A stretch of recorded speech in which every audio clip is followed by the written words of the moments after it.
You ready? If you are. All right, let's give it a shot. Hey, welcome to another episode of the Black Guy Who Tells podcast. I am your host, Rod, joined as always by my co-host, Karen. and we are live on a Saturday afternoon, ready to do some podcasting and talk about what you had to say about what we had to say in a little show we call the Feedback Show.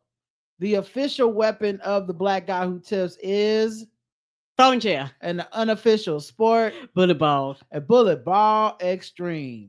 One way to give back to the people who make this show that you love is to go to the blackguywhotips.com and look on the right hand side, and you can go to the donate button. You can choose to give us money one time. You can give it to us for current times, any amount. We shout you out, and this is that segment.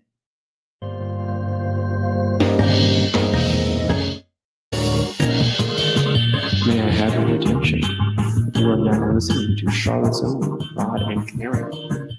We welcome the good folks of time to the Black Guy Who Tips. That's right. New charity, new hilarity.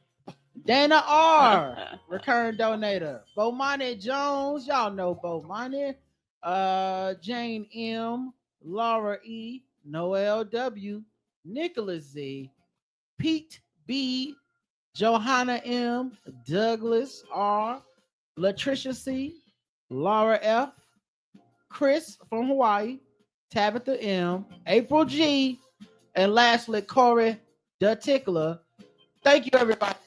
Thank you very much. Thank you, everybody, for hooking us up. We appreciate it. We do. And we are having problems with my mic, and I don't know why they want to silence the black man today, but it's working. We know it's not. At least we know it's not Stan.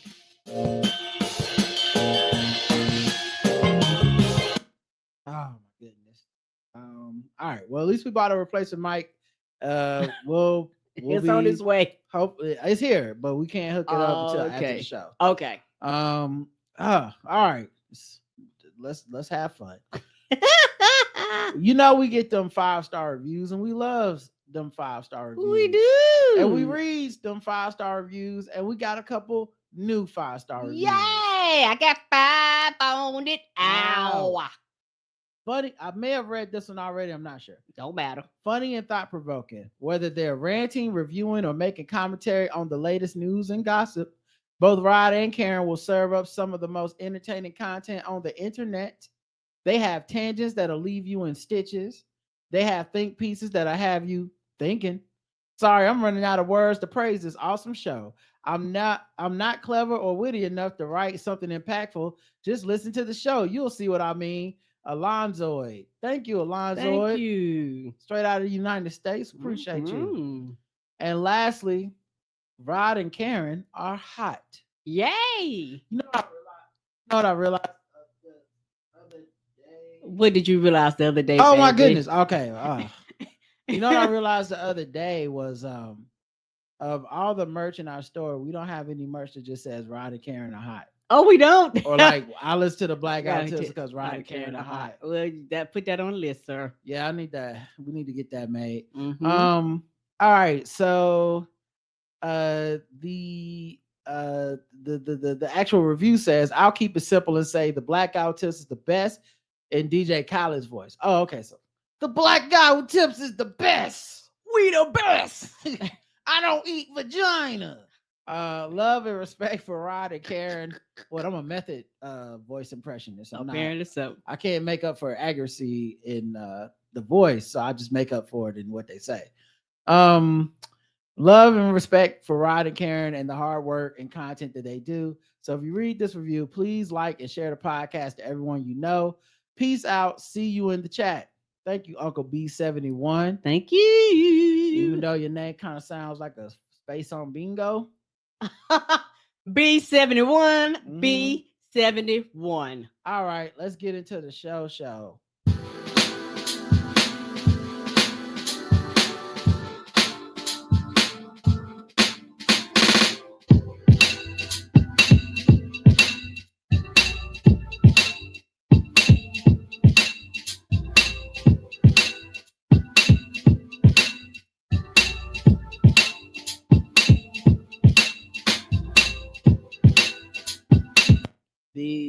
That beat was called Proud. And on the feedback show, the first episode was titled Ocean's 50 Limb.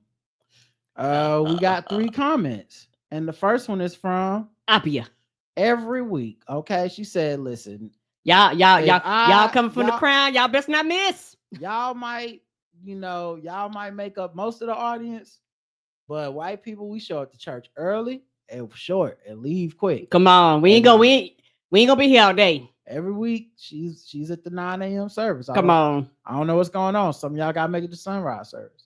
Apia says my hair started turning gray when I was 22. And I felt it was too early for I feel like I read this before. I feel like it was I probably just read it in my head. I felt like it was way too early for that. Now with my henna, the gray hair staying brighter, so I have natural highlights. That's my first step to acceptance. Recently, I started using a brighter shade of henna to let them stand out more. I like it. By the way, I was motivated by the show to do a checkup with my gynecologist last week, and things were all good so far. Yay! We love to hear it, okay? We love them checkups. Shout out to checkups. I'm trying to keep everybody on schedule, keep everybody around. Everybody healthy and safe. Y'all pay our bills, so it's like we need y'all to stay alive. It's a personal investment. Okay, I don't want y'all no crimes out there. I want everybody staying free of crime. Don't be having your family spend our money on bailing you out of jail. We ain't here for that. Exercise and eat right. Shoe Booty says I got a different person, not Apia, into the show because I asked Shoe Booty. She said she had a friend who she got to listen to Keith and the Girl. I mean, from Keith and the Girl to listen to us. And I said, is it Apia? Because I feel like Apia can't count because she already been over here. But it wasn't Apia. She says, my bestie boo, Bonnie, is not as chronologically online as I am. So I make sure to clue her in on what's up. And even though I'm mixed, I know what I look like. I get my white woman Snow White complex from my white mom who befriended dangerous animals like a bootleg Steve Irwin. They do that. They will do that. We were going somewhere today and we had to drive through this like upper scale neighborhood that a lot of white people live in. Mm-hmm. And I saw a latte of white women walking down the street. Just the whole latte. Just having a good time. And a latte of white women is what you call a group of white women.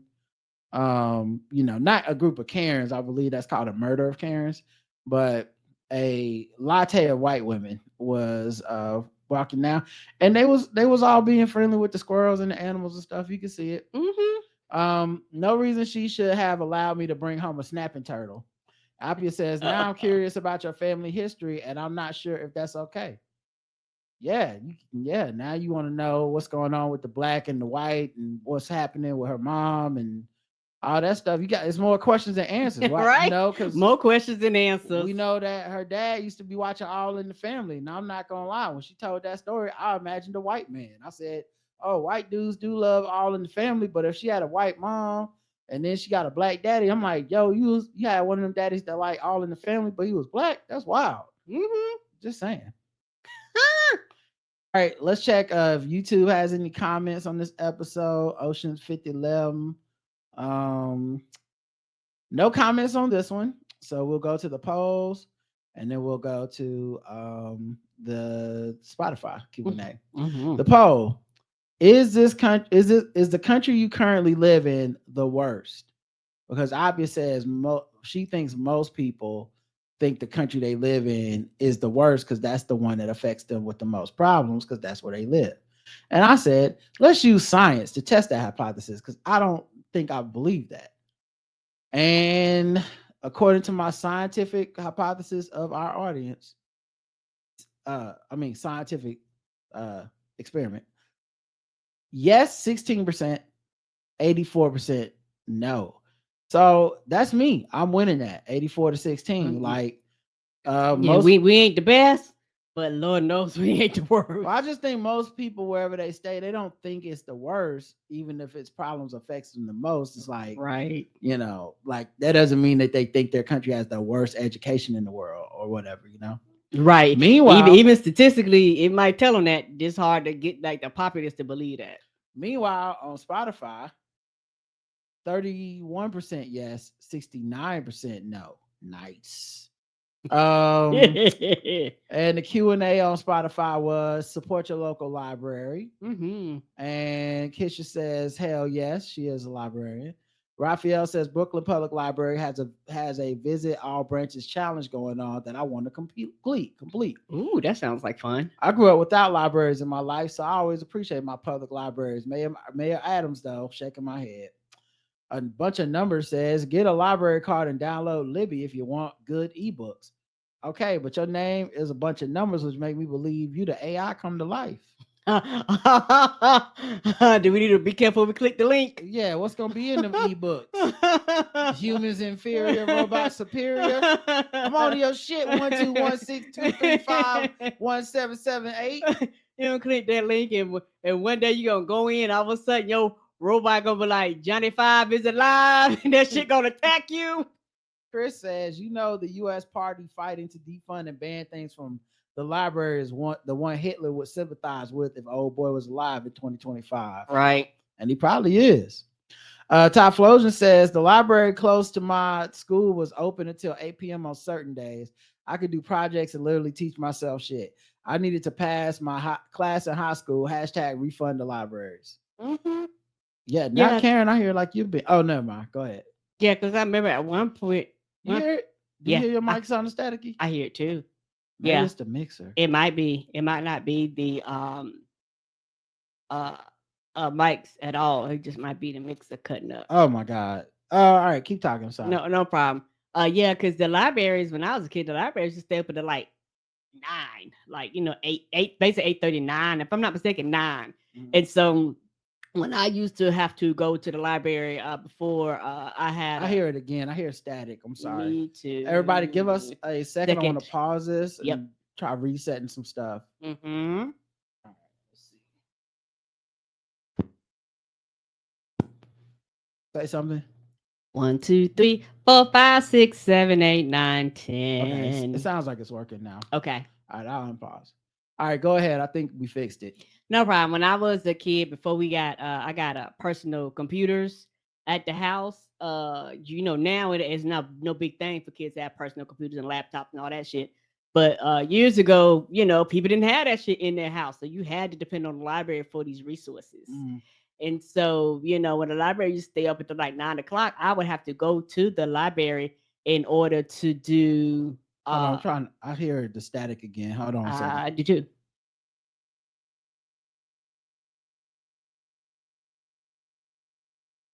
Hello? Right. Hold on. No, I still hear it. Hold on. So it's only coming through the mic. Mm-hmm.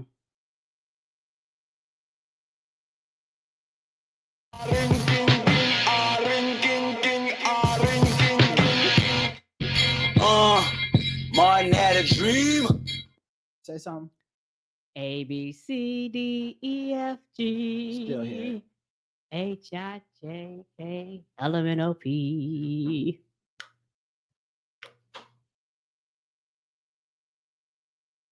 Microphone's not being user friendly, y'all.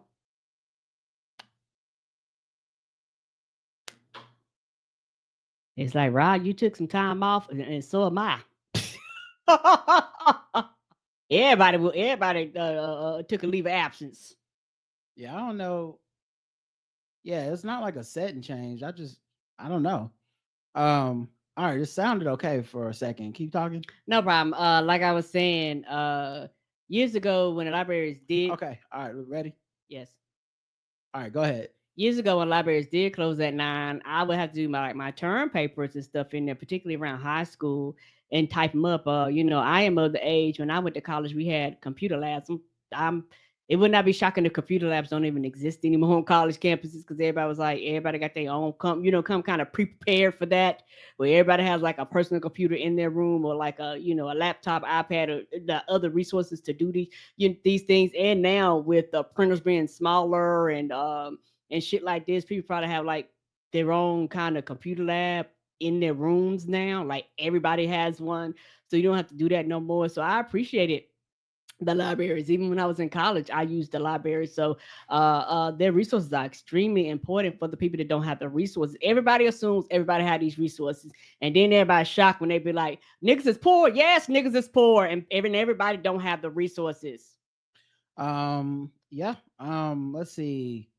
Uh, okay, but yes, shout out to Libby and hooking us up.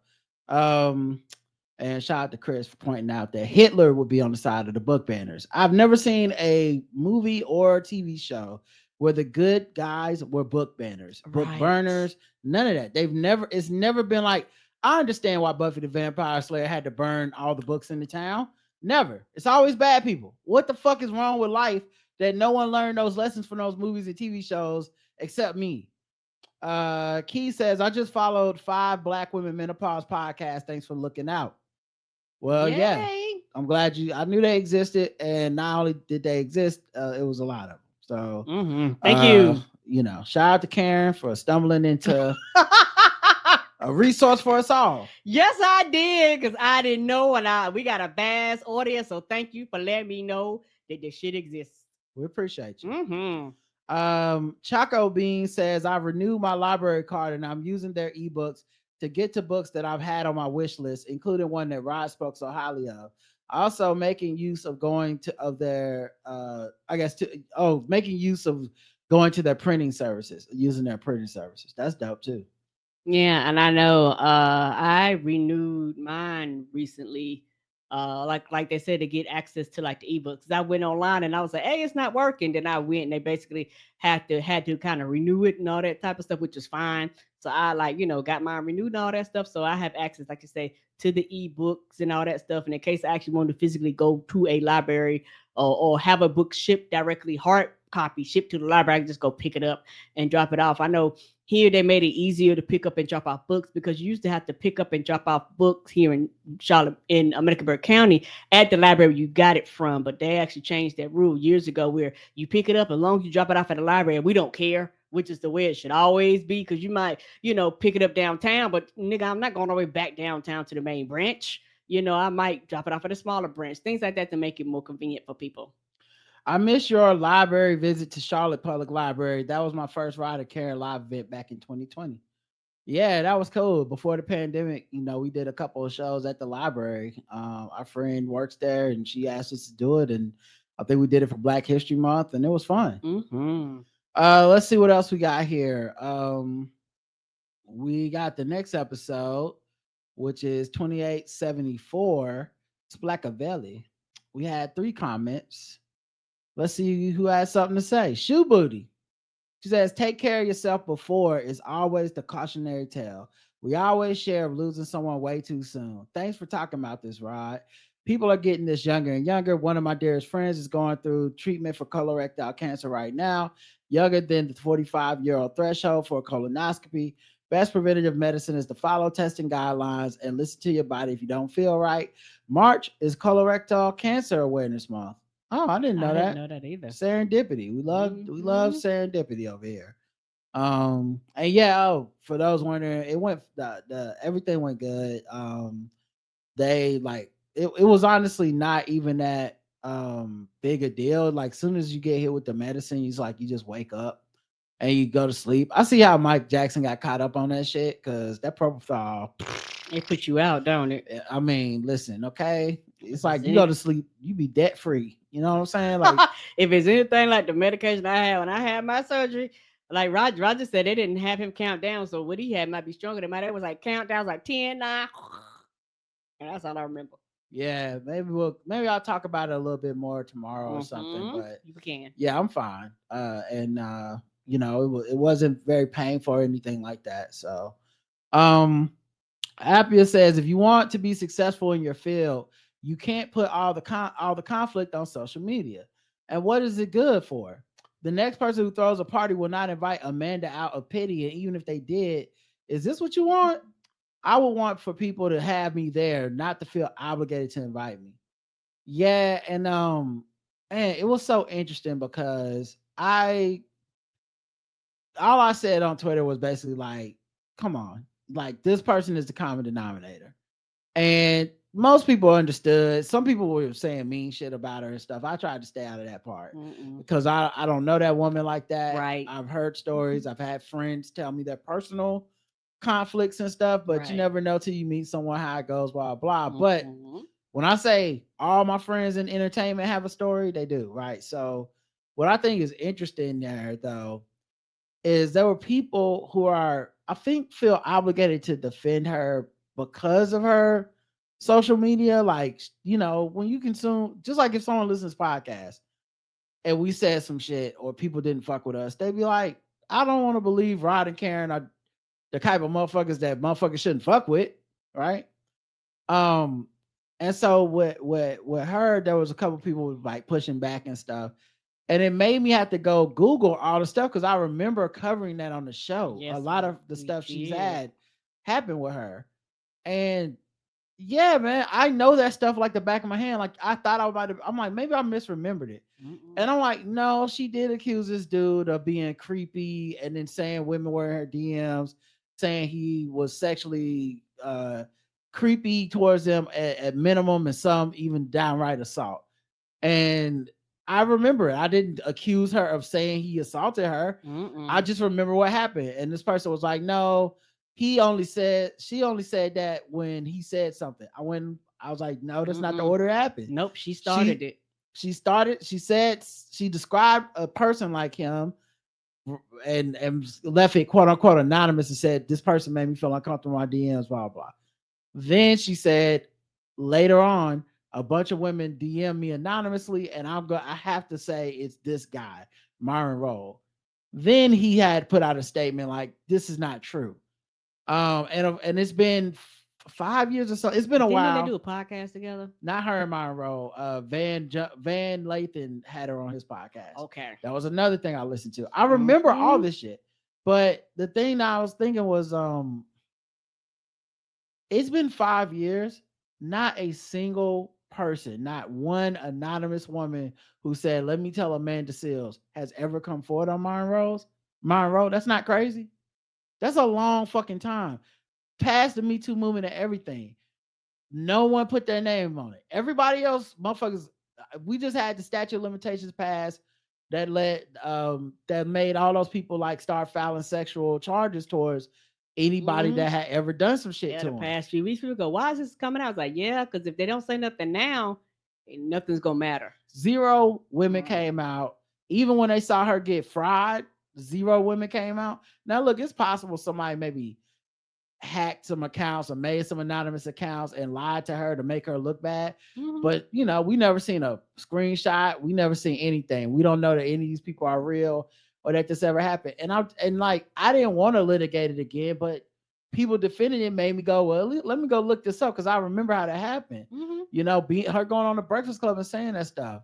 And the Breakfast Club with her friend Charlamagne, who has been accused of sexual assault before and joked about sexually assaulted people and shit. And yet, you know, that's the buddy, that's the homie. So if people don't want to, I know I was gonna say, and one of the things I didn't even remember was she used to be on a daytime talk show like The Real or something, and when it ended, they didn't invite her to the fucking like, you know, rap party or shit, even though she had done that. They didn't ceremoniously let her go at the time, and she was talking about how she was hurt and not invited to that. Now she's talking about being hurt and not invited to Black award shows, being hurt and not invited to Issa Rae's party. Hey man, at some point, what you have to say, what's the common denominator here? Everyone in the world is just ungrateful to only you, or something's up with you? Yeah, not only that, something I've realized and get it, but something that really, really irritates me, and one reason why I stay away from a lot of the Black girl magic and the Black girl power movement is because a lot of times some Black women use that as a catch-all into Black women can do nothing wrong. And anytime a Black woman does something, you're going to have a small percentage of people that's going to come up and defend just because she's Black. And I don't know if it's, you know, to be, I don't want to say anti-men, but, you know, they go, well, men can do it, we should be able to do it too. But them niggas be wrong too. So, you know what I'm saying? Like the people that I'm talking about, like they be wrong too. You don't have to 100% blindly support somebody just because they're the same race. You have need to look at the individual actions of what they do. I get it though, because we've been through as a collection of people, we've been through so much um in general. It's hard to trust. We have a lot of distrust for this country, and distrust within ourselves, a lot of biases in the country, a lot of biases within our own group. So I mean, I get it, but I think some of those people you were talking to was a small percentage of those people that felt like they had to defend her just for that simple fact. Yeah, I think also when you enjoy stuff, you want to defend the people that make it, and the content is their lives, and they're coming to you with sympathy and saying, feel bad for me.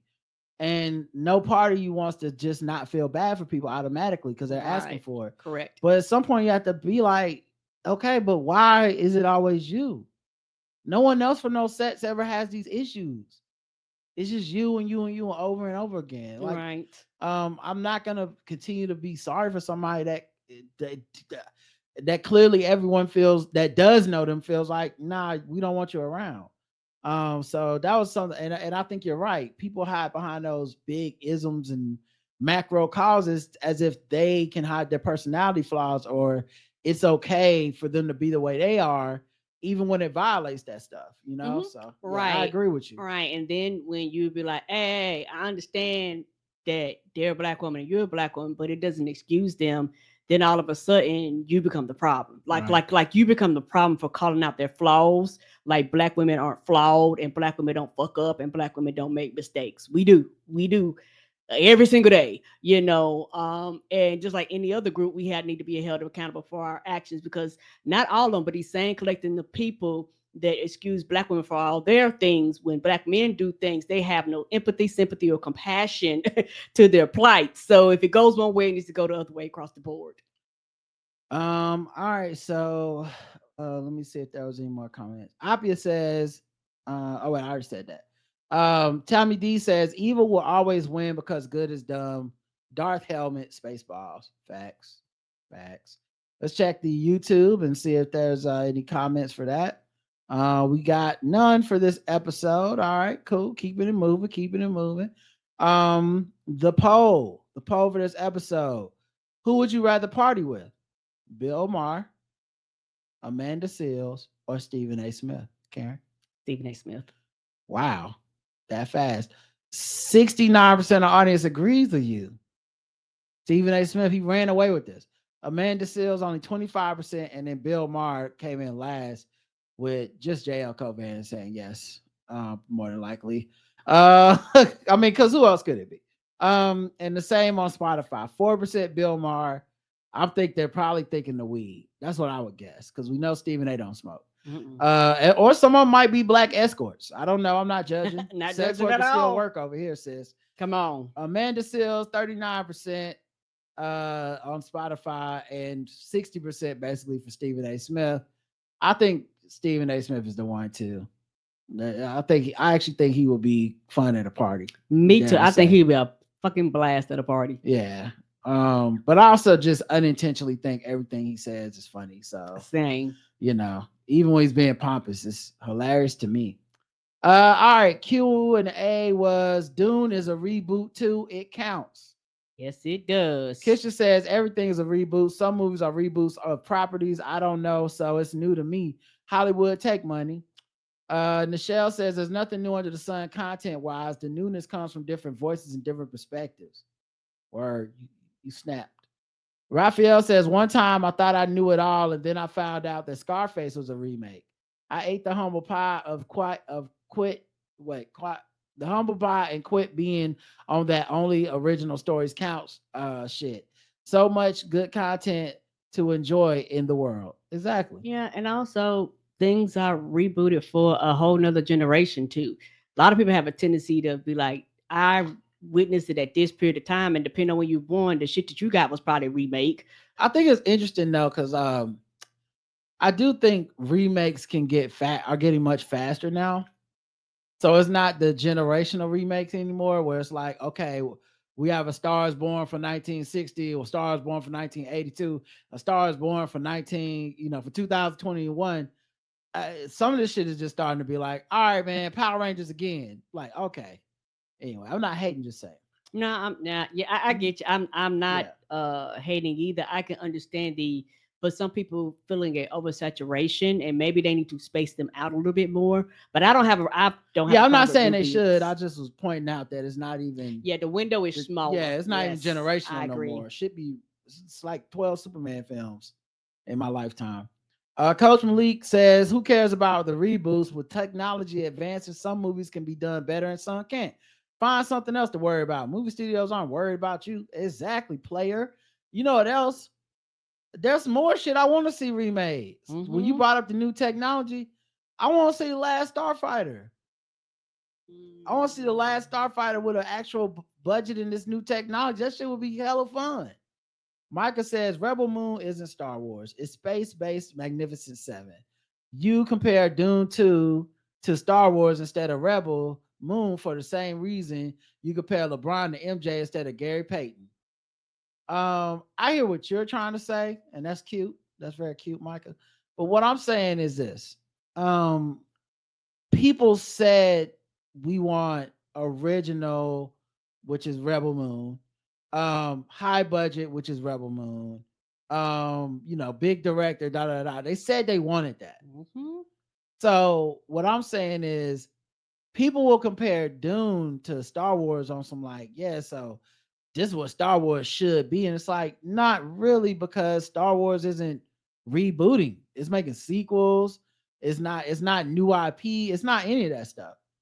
Compared to Rebel Moon, that's the thing everyone bitched and said they wanted. Yeah, a lot of times We just want new da. It's like, well, you got your high budget new shit. It was kind of whack, right? Okay, let's move on. Leave Star Wars out of this. It ain't got shit to do with Star Wars.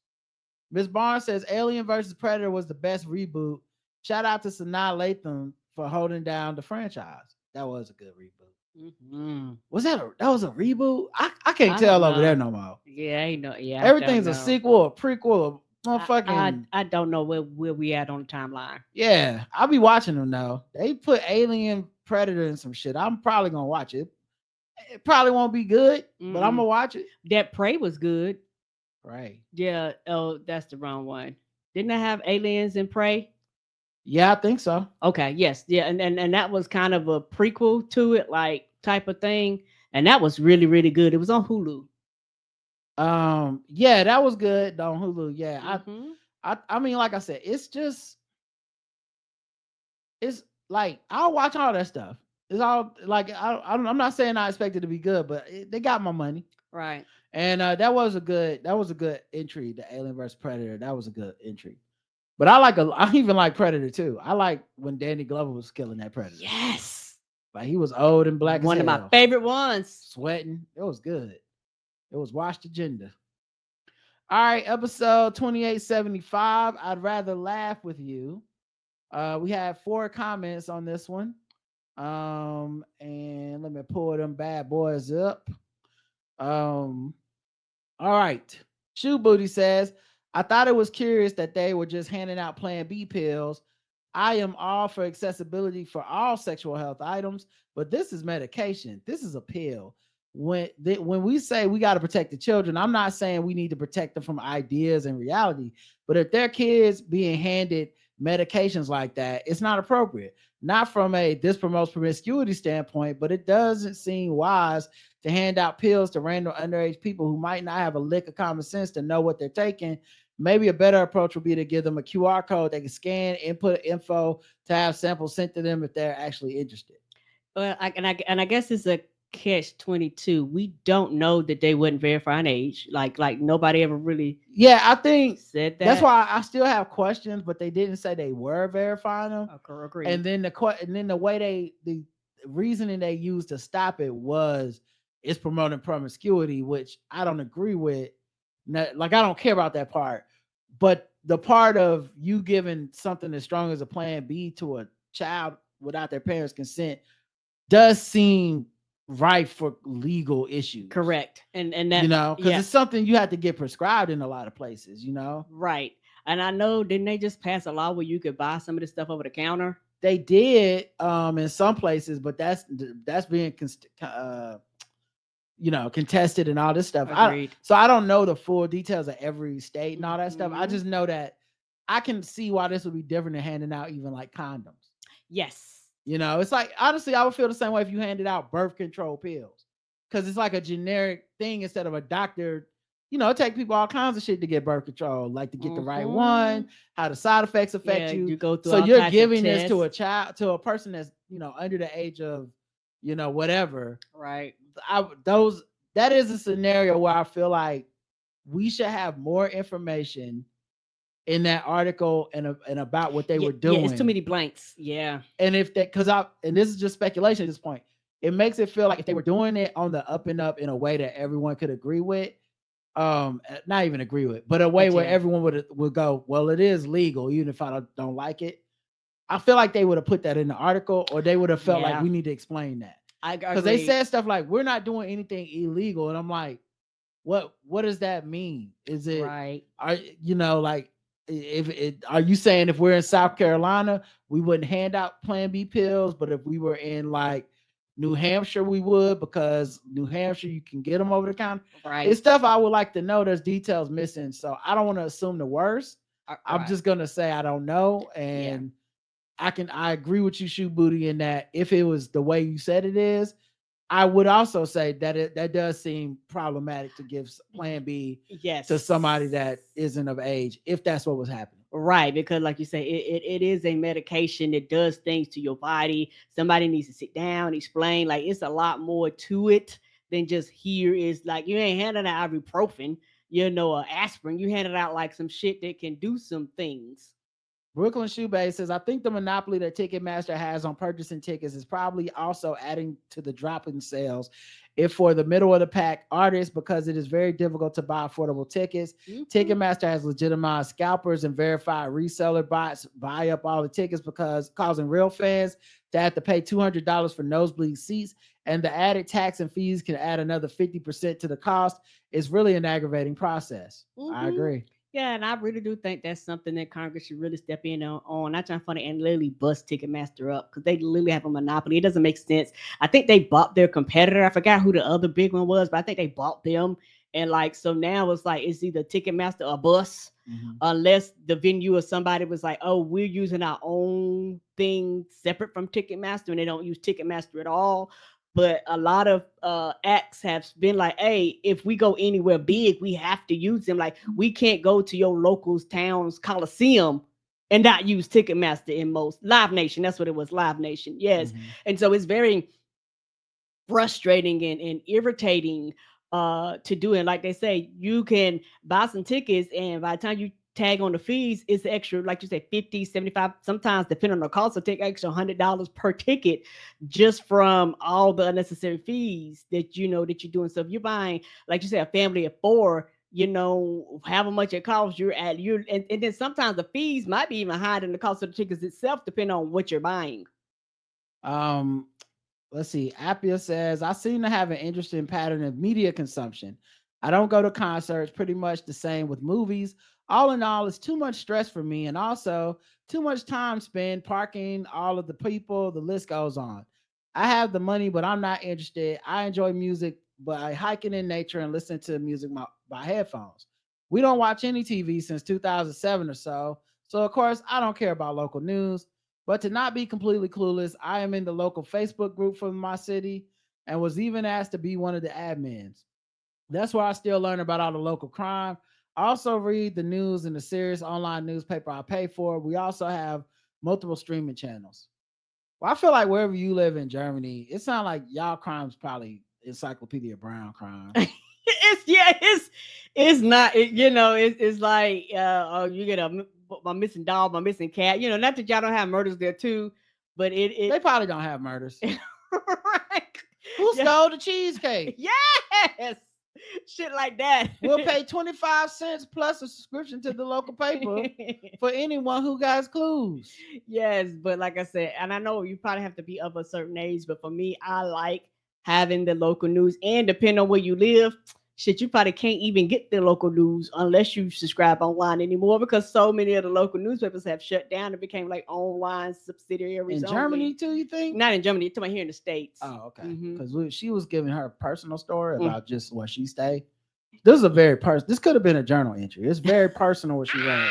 She's like, I don't watch TV. I don't go nowhere. I don't do Not nothing. since I just 2007. hike. All I do is hike. I'm in the local Facebook group. All I do is hike, look my husband in the eyes, and rub our noses together. And we just talk to each other. And then we just talk and just have a good old time and walk our dogs and exactly 2.5 children. I need to click to get to the bottom of the article where she tells me the recipe she has for egg custard. Right. Pretty happy with my media intake and never feel I miss out. I need, besides my yoga and family time, lots of time outdoors and time for yoga. I prioritize it over all the other free time activities because it makes me feel less stressed and my brain works better after. Well, I believe that's you. good. Okay. Mm-hmm. I believe you. Bring you peace, baby. And I'm glad you told us about your day. I'm sure next week it'll be what you eat for breakfast. But I might skip it if it's not like, germane to what we're talking about. Even he says it's really not worth arguing with people online because it's a waste of time. And some people would just say anything online because they have nothing else going on in their lives. I think J-Lo ticket sales aren't great because her fan base isn't as big as she thinks it is. In my opinion, it could be that more people see her as an actress than they do as a singer, as it has come out that she's heavily auto-tuned and other artists like Ashanti and Christina Milian vocals were used as her voice on her first couple of albums. The people are clowning her on TikTok, especially about her new movie on Prime. Ticketmaster could be part of it, but I think it's her. Oh, those are valid reasons. I didn't know all that. I don't be on TikTok like that. Me either. Because TikTok doesn't really do as much, smut. So it's just no reason for me to be there. It's not that there's no smut, but it's not a lot. Alexander Scamilton is at it again. At this point, if anyone get this fool money, they might as well put a rob me stamp on their forehead. This man has scammed so much. I'm beginning to think he might just be a white man. Why would you say something crazy like that? There's a podcast I listen to called Scam Goddess that dedicated an entire episode about him. Yeah, I heard that episode. And I just don't understand how he keeps getting away with it. Well, did he? Update on that probably tomorrow, but I did read an article that said they disinvited him from that Ramadan thing because they think he's just trying to use being Muslim to get money. And I said, oh, okay. So we just saying it out loud now. All right, let's check the Spotify, YouTube to see if there's any comments over there. 2 comments. Thomas says it's called socialism. I don't know what he's talking about, but thumbs up. I don't know what that's in reference to. Mm-mm. And then another person said, glad to check out your podcast. Thanks, Professor Hunter. Listen, Karen be looking out. Mm-hmm. All right, we love Karen. Almost every week we get at least one comment from somebody that's Karen Hunter fan that happened to Karen find their way over here. that's why good people find good people. That's they do. All right, let's check the poll for that episode, which is I'd rather laugh with you. And the poll is have you ever given money to Sean King? Yes or no? No. 97% of the people on our website have not, which means 3% of y'all did give some money to Sean King. Yeah, I have. I gave money to random organizations, but not him. And not on Spotify, same percentage, right? Here's what I think it could be. Maybe there's a couple of like woke white people in our audience that gave him money. I can see that. Because like they don't have the 6 cents and they don't have the right to call out any of us for scamming. Because it's like, oh, you just don't want to give. You a racist white person. So it's like, no, I'll give him the money, even though he looks, how he looks. He looks how he looks. And I'm still going to give him the money just in case I'm wrong. And then they found out over the years that a lot of us were like, oh, man, I wouldn't give him money, Mm-hmm. So now you know. All right. Before we go to the next one, I need to play some music so we can put some commercials in here. Let's go.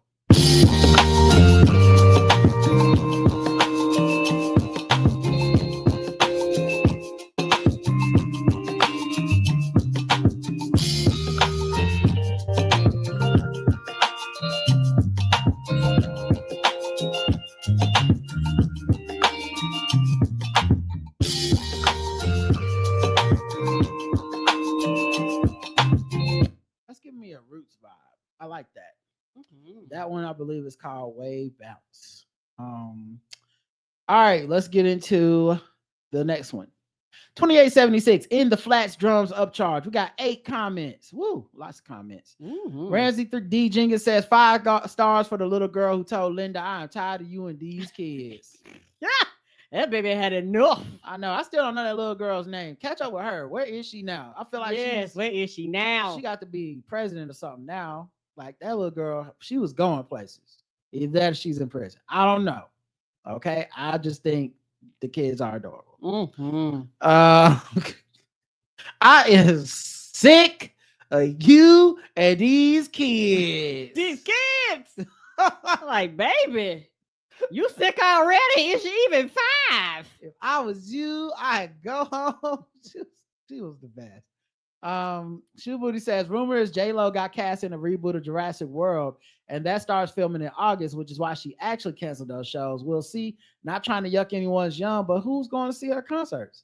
I don't know, but I feel like it was happening. It was at some point.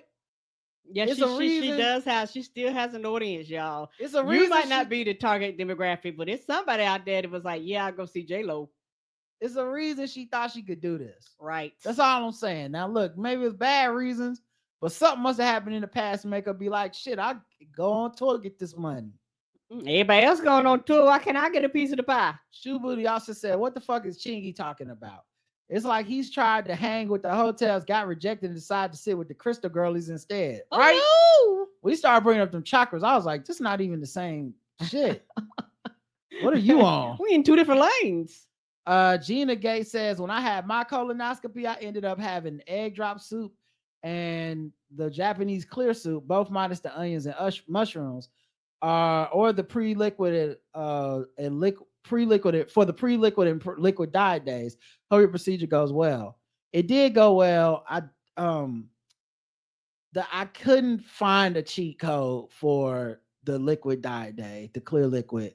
The only thing I really found out was that Italian ices are fucking delicious. Ain't they flames? Aren't they absolutely delicious? They're going to be added to the rotation. Yeah, the regular ass rotation, ain't they though? Roger got a hold of them. I was like, oh, can I try? I was like, yeah, this is going to be in the rotation. You are out of the G League Ignite and you got a roster spot. Yes. Come on, you in the starting 12. Jello is nasty. Yeah, that Jello was not good. You had some? I thought I only had it. No, that's right. You had some. Yeah, you told me it was nasty, and I believed you, so I just threw the rest of it away. Okay, yeah, Jello is not good. I don't like Jello. I don't know what it is. I just don't. Okay. I like Jello, but normally you should have ate it there. You fucked up, didn't you? All right. Normally the Jello I do is like not that Jello. It's normally like the kind you make and you can. Well, I mean that Jello. What else Jello would I mean? I don't like that Jello. I've had other Jello before that I did like. That wasn't good to me. What else was I gonna say? Oh, and I wasn't sure about the egg drop soup because it has little particles of egg in it. For the clear soup, for the clear food, that I didn't know if that would count. They did say you could do stuff like buy certain soups and strain them. And like you can take chicken noodle soup, strain it so that there's no chicken, no noodles, no nothing. And just drink that broth. But it's basically like broth or no broth. You just broth and water and shit. And I just did it. It sucked, but I did it. Karen ate chicken nuggets in front of me because she don't care. More on that tomorrow. I went to the other room. More on that tomorrow. People just doing their thing. Everybody's just doing their thing. I'm gonna be the bad guy tomorrow, just so y'all know.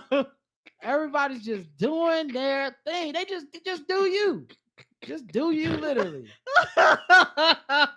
Nicole says, sounds like Michael. I mean, shit, my bad. Michael says, sorry, Michael, I got high. I could absolutely never be a teacher of anyone younger than college because I be laughing at the kids being rude and disruptive. That little girl was adorable and hilarious. I agree, Michael. I agree. I'm soft. I'm weak. You know, I seen a little kid giving, like we were going to Publix and there was like a little girl who was kind of getting on her mama's nerves for sure. And when I walked by, the mama was being like, just stop, please. And I was, she got fed up. And all I could think was just keep going. But that's because I'm the bad influence and all the kids are adorable. EBE says, I've had to get colonoscopy since I was 35 because my mother was diagnosed with it in her early 40s. So I've had a few. My doctors must hate me because all I could have was liquid. So I lived off of lemonade and air and Miralax for 36 hours. But I guess it's better than being diagnosed with something. Good job taking care of your health. Thank you. The segment was with the wild interviews was hilarious. Sorry, not sorry, but that sports reporter deserved that ass whooping. Oh yeah, Jim Rome was so out of pocket. I don't even know what his defense was for that bullshit. And looking at him now, looking at how young and cocky and arrogant he looked, it was like he looks like even more of a jerk in that situation. Because like now you do know this is a professional athlete, even though he might not be currently playing, he's still a professional athlete. He really lucked out that dude wasn't more upset. Like, yeah, that dude really just wanted to threaten him and prove a point. He really didn't want to destroy that man because he could have. It would have been shit Jim Rome could have done about that. I'm surprised that old lady in the wheelchair wasn't included. Oh man, yeah, I didn't see that one. That was a good one. But I think it was supposed to be like wildest. Well, no, I think that does count as wildest thing. The one who sounds supposed to be sorry for that bitch. I don't.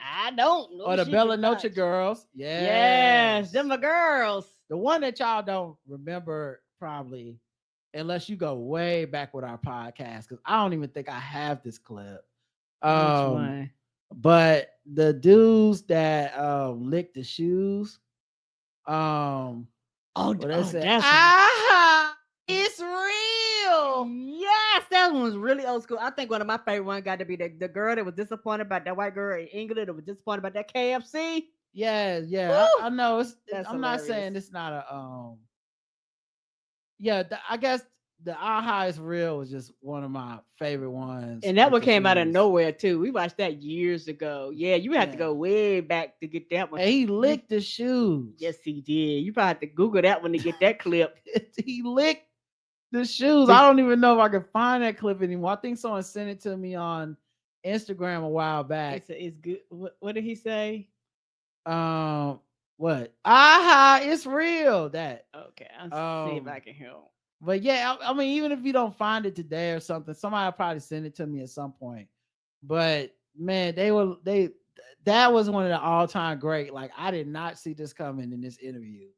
And it was already one of them like respectability filling interviews because it was like, these niggas are out here buying Jordans. You know, that like the whole tone of the interview of the whole segment. I think I got it. Give me a few seconds. I'll send it to you. I think this is it. Okay, the whole tone of the segment was like, black people, huh? Am I right? And then they finally cut to some brothers and you like, okay, they about to speak. And they were all every stereotype you think of black people. Okay, let me know if that makes it. Bill Cosby get upset. Where'd you put it in? The private chat. Okay. But it was every fucking stereotype. And I remember this. Yeah, yes. Okay, maybe this is it. All right, let's put it on camera and see if you guys can experience it with us. This is one of my favorite ones. Boom. Well, good morning to you both. Yeah, hundreds of people here this morning getting these brand new Jordan 11 shoes. Oh wait, this one might be a better link because this might be from the action. Yep, this is the one. Okay. 7:08 this morning. There you go. So, for what would you camp outside a store for hours or days? A great deal on a plasma TV. How about the shoes? That's right. People lined up at stores all over the city overnight to get their hands on the new Air Jordans, perhaps their feet in the new Air Jordans. Fox 26's John Donnelly live right now in North Harris County. His feet not in the shoes. John. Already, these motherfuckers feel racist. The fact that it's two white dudes, and they're the whitest whites, cutting to each other about what they about to show us with these niggas in these shoes. And he'll be like, he's not in the, like he's definitely not one of them. No. John, want to tell us what they're doing? Yes, no, I do not have any of those shoes myself, but there are a lot of people here who have them. They've been on sale. Now, if you're looking in the background, you can already see brothers very excited about the camera crew showing up about the shoes. Oh yeah. They're Like, like, we they're like came to talk. The news is out here. Okay, I got to see this. All morning. Now, they went on sale around midnight last night, but not everybody started selling them. You can see the line outside Greens Point Mall right now from our view from Skyfox. It's been pretty chaotic here, controlled chaos. We saw a lot of people at one point actually running across the street through traffic to the mall property. They'd asked everyone to leave mall property, parked across the way, and then people got the word that they could come back over here, and they just sprinted for it. We talked to some people who waited in line, and some people gave up. They just said it just wasn't worth it. Crazy up in there. I don't have time to sit up in there. People are already trying to fight and everything. It's not even worth it. I'm investing in these. Look at that. That's real. Yes, he licked the sole. He licked the sole of them shoes. It's real. I forgot about I'm investing these. Invest in these. Yes, invest in these. And this before we had eBay and StockX and yes, but you literally had to really flip it. Like right. he was when he say investing, he mean he was spending $200 a day to hit a lick of $500 later, in cash. And yeah, I forgot it was also juxtaposed with the sister who was legitimately scared for black people in her life. With these niggas being so psyched about these shoes, she was like, "You can't do nothing, everything." Trying to fight and everything. It's not even worth it. I'm investing in these. Look at that. That's real. Yeah, people got their babies out here. It's cold. They wrapped up in blankets. What if your child get ammonia for a pair? Not ammonia. Yeah, ammonia. Got about ammonia. This is the greatest clip of all What time. if your baby get ammonia? What if your baby get ammonia? Now it's cleaning the stove. If your baby get ammonia. Shoes, it's not worth it. Now, we do have some reports. We haven't been able to confirm that some people have actually had their shoes taken from them by other people who actually saw them waiting at a bus stop. I talked to one guy who said he was waiting in McDonald's because he wanted his sister to come get him because some people had just been robbed at the bus stop a few feet away. So we don't know if that's true or not, but it kind of gives you an idea of the level of the what's going on out here. And I got one of the guys who's got one of the first pairs. What's your name, sir? Curtis Solomon. I'm a shoe connoisseur. I've been getting shoes. It was crazy out here. Like he said, I've been getting shoes. Oh, I also love the fashion of the time because these clothes are so extremely baggy. Oh yeah. Like, that was the time they ain't nothing tight. Definitely how I grew up wanting to dress, and my parents not letting. Yeah, they was like, no, sir. What you're gonna do is wear clothes that fit you. Parents, what's your name, sir? Curtis Solomon. I'm a shoe connoisseur. I've been getting shoes. It was crazy out here. Like, me and a group of my friends, from Lakewood, we get a lot of money, so it's nothing to us to buy shoes. He had to flex on them. We get a lot of money, so it's nothing. I'm like, illegally or legal? What? Don't ask me. I'm assuming you got a good job. Just came up here, to have fun. Like, we get money, boys. We get money. We came up and had fun, man. There were people trampling people over paying tennis shoes. We had a guy on earlier who said, look, this has got to stop. Michael Jordan got to stop doing this because someone's going to get killed. What they need to do, instead of letting us come up to these malls, Michael Jordan just need to have all the shoes at his house, and we go to his house and buy them. Absolutely no. Absolutely not. Michael Jordan said, I don't take pictures with people like y'all. We're gonna see if you like that, Michael Jordan. Come on, talk to the people, man. Point live from Lakewood. Man, look, Michael Jordan needs to stop playing with all his brothers, his black brothers out here. He needs to go ahead and let all us be able to buy another pair of shoes. Cause it's a shame the little kids out here couldn't get the shoes. I seen little kids crying because they can't get shoes though. 30 pair of tennis shoes to a store. Man, I seen one mama was in tears because she couldn't get the shoes for her kids. Everybody got horse out here though. But you know what? To get money, boys, we do have some shoes. We are selling it. So parents, look us up. turn into an advertisement. Come on, free advertisement. I thought he really cared about the kids and their mamas crying. Like, I'm sorry for y'all, but if But y'all it's still really want, just- y'all still want to pay, we got some. It's really just an ad for getmoneyboys.com. Come on, get moneyboys.com. Okay, all right. So, you just were on. That white man looked kind of scared. Oh, he know how to respond to that. Okay, now Negroes leave, please. I'm scared for my life. All right, you had your fun. All right. Now back to you, Jim. I don't have any shoes. Okay, do you want my loafers? I don't have. I'm sorry. I mean, they do have the pennies in them. They don't call them penny loafers for nothing. Can I at least keep the camera and the microphone, please? Not on camera. Not on camera. Here you go. Don't know what to say, John. I don't like how they laughing together as white people. They don't know what to say. They are speechless. Y'all didn't at least have the temerity to have a black host in the do the news anchoring, or the black host that y'all sitting out for bad weather. Go out there, y'all had to send Come the white on, man. sitting out there in the weather storm, look like they're gonna get blown down. Now it's just two white people chuckling, make me feel mad. Jim, Negroes, right? Am I right? Hilarious. You know, I can't wait for them to shine those shoes, because I bet that's going to be a good day when they get home and probably do a little soft shoe in them. All right, back to you. Oh, that's hilarious. I'm speechless. I did see a guy lick his pair of shoes, didn't I? You did. Wow. Yeah, Why did you ask that nigga what it tasted like? I mean, I'm sorry, we're still recording, still live. We're still live. I'll call you. Hit the group chat. It's got to that be they the had shoes. been That's worn. right. That's Thank what you, he was Ruben doing. Dominguez. Yeah. All right, John Donnelly live in North Houston. Watch out for the shoes. Watch out for the I shoes. think that last shoes meant neat. Oh That no. last shoes felt like a racial slur. Watch out for those shoes, if you know what I'm saying. You know what I mean? You know, I was in IHOP the other day and I saw a couple shoes walk in. You know? Shoes, you know, just like the Mondays, we hate the Mondays and we hate the shoes. We got a case of the shoes going around, if you know what I'm saying. Couple shoes moved in up the street. And so me and my wife, we've been taking the dog with us whenever we walk the baby, because you know, you're gonna need some protection from all the shoes. You know, dogs love to chew on shoes, if you know what I'm saying. Other day I couldn't get my lawnmower to work, so I had to take a rubber band and I shoe rigged it.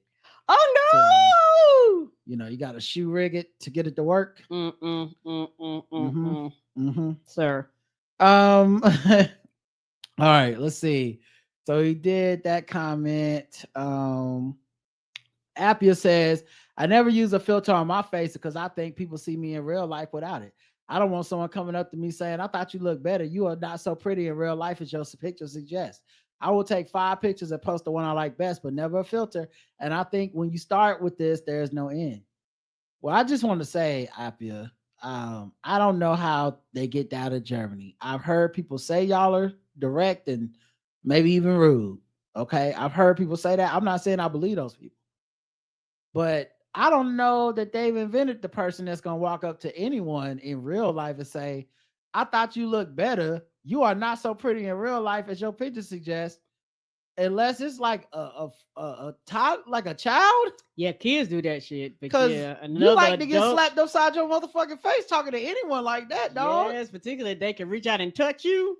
Yeah, that's what I'm saying. In person, I thought you looked better. You are not so like, oh, the audacity. Anyway, keep them thoughts to yourself, please. Abby says, when my kids say something funny, I always laugh. It's not as if you have to play a role of someone extra serious as a parent. If they were funny when I was mad at them, I would say, thank you for the joke. It brightened my day. You still are in trouble. Ha ha. That's nice. That's how I would be too. Right. Although I think I'd be more like, you're not in trouble anymore. That's you can't be like that's that, the problem. Sir. That's why I said I can't have kids. If I had kids, I'd be like, don't even worry about it, man. That shit was hilarious. And then I'd be like, your kid murdered 7 people. I'm like, with that Joker gun that say bang, that ain't funny to y'all. There's like, no, sir. In fact, it got upgraded to acid. The people actually just melted away. Wow, sir. so y'all gonna really send him to prison and not county school? Yes, you can't. You can't do this. He got up with the Joker gang and it was a wrap. The comment on YouTube is from Jay Houston, who says, I never know when these episodes will pop up, but they're always welcome when they do. Those radio interview clips were hilarious, and I also agree. Stop the BS on the chicken wings. Congratulations on getting Mitch McConnell to get on board and support your legislation. Right, before he kicked me out the office and said, get these shoes out of my office. Who invited these shoes here? These big black shoes. I hate these shoes. I hate the soles at the bottom of these shoes. Right. I hate the back of the neck of these shoes. Miss Linda child is the poll. Being bad or being adorable? And I made sure you couldn't pick both because I know y'all like to hedge your bets. Karen? Being bad or being adorable? Mm-hmm. Adorable. 55% barely sided with you. 55% say being adorable. 45% say being bad. And for the Spotify, 70% being adorable, 30% being bad. So Spotify people even more on my side. She was adorable. And the Q&A was head of the sexuals. We had to know. Mr. Span says you can tell and nobody ever told that kid to get out of the room when grown folks is talking. She been listening to all her mama phone calls. Right, just sitting in the background listening. I feel like her mama talked to her like that too. Directly to her like that. I'm as tired of you. Raphael said, and these kids. As a head of the sexuals, because honestly, she didn't say nothing truly disrespectful other than calling that woman Linda. No matter what she said, she was like, my name not Linda. That girl chili grape the hell out of that. Actually, if I'm being honest, I think when the woman said my name is Linda, she never called her Linda again. She was like, nah. She was like, I don't care. Shout out to 5-star. She was like, I don't care what your name is. It's Linda today. I'm upset and I haven't. And you gonna hear what I got to say, ma'am. Raphael says, is the head of the sexuals gonna be my new ignorant talk? I was on the street and busted out laughing on that. Confused some ladies. A head of sexual don't laugh at look good looking. All right. I love the women. Aaron says, before Spotify had New Music Friday, it used to be New Music Tuesday. Before Beyonce Surprise dropped her self-titled album in 2013, she literally changed when artists release music, her impact. That is facts. Mm-hmm. Ain't that when that a scandal night or that was something else?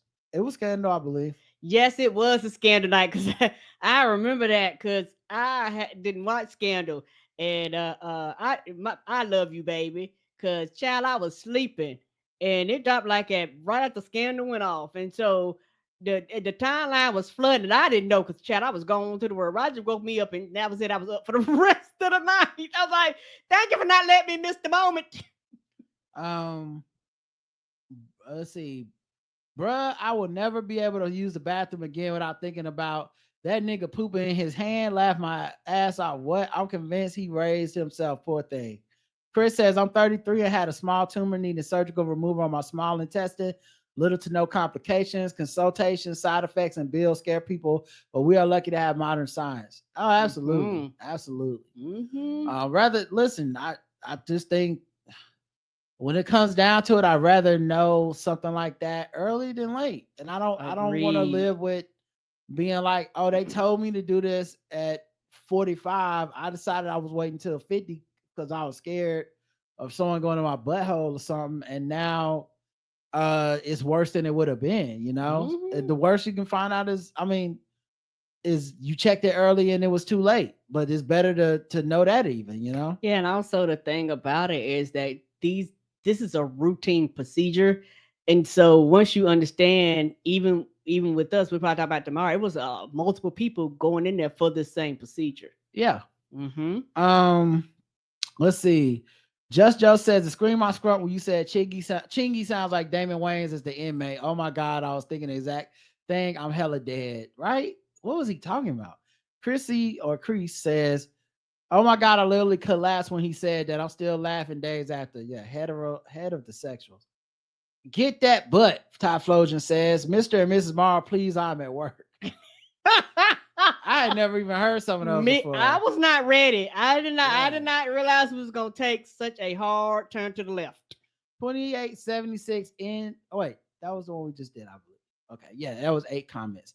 So we did 5 this week. Okay, so we got one more to go on this one. It's Quantum Nachos, episode 2877. And we got 6 comments. Bamil says this episode really fucked me up in the supermarket, meaning I was listening to it while I was shopping. You spoke on losing people, and that really hit home. I recently lost my sister to a very aggressive form of breast cancer. She was in the hospital for a couple of days after Christmas for what we thought was a respiratory thing to 2 days before my birthday in mid-January. We didn't even know what it was until the autopsy. We're only 2 years apart in age, and it hit me hard, especially since she was in Jamaica. I'm all the way in the west coast of Canada. There really is no blueprint for dealing with loss. I mean, for about a month, I didn't even listen to Blackout Tips because I associated with joy. And anything that even slightly gave me joy just made me feel guilty because I didn't feel like I deserved joy because I'm still here and she's gone. That said, coming back to the podcast helped greatly in helping me deal with the pain. So you niggas shouldn't sleep on how much you do and how the energy you put into the world positively affects others. First of all, sorry for your loss of your sister. Obviously, and man, not only do I and I don't mean in an arrogant way, but not only do I know the power of what we do and put into the world, but I know it because I listen to podcasts too. And when I've gone through some tough times, I've thrown on some of my favorite shows and just kind of let that help me get some normalcy, kind of escape a little bit in my brain, keep a routine, and I'm not saying it's always something as drastic as the death of a loved one, although, that too, I remember listening to Where's My 40 Acres when my grandmama was passing, but and they were talking about Adnan and stuff. I still remember that. And so, I remember listening to Firestarter when Karen was in the hospital and I was going to the hospital every day taking care of her. I would save those episodes, kind of to get me through. So yeah, I think I absolutely understand and agree with you about how powerful that is. And I'm glad that people can get that from us too. Cause I love that energy is in the world. I do too. And sometimes people underestimate, like you said, the power of like a routine and just the power of people talking about something kind of unrelated to you that kind of helps take you away from the moment, even if it's temporary, just so you can kind of be in another headspace at times. And it's been times where, like Roger said, you throw on podcasts when you're sad or depressed or things happen. Sometimes death, but sometimes other things, divorce, a baby sick, you're taking care of a loved one. It's different variation of things where podcasts can be an escapism. Yep. So I definitely understand that.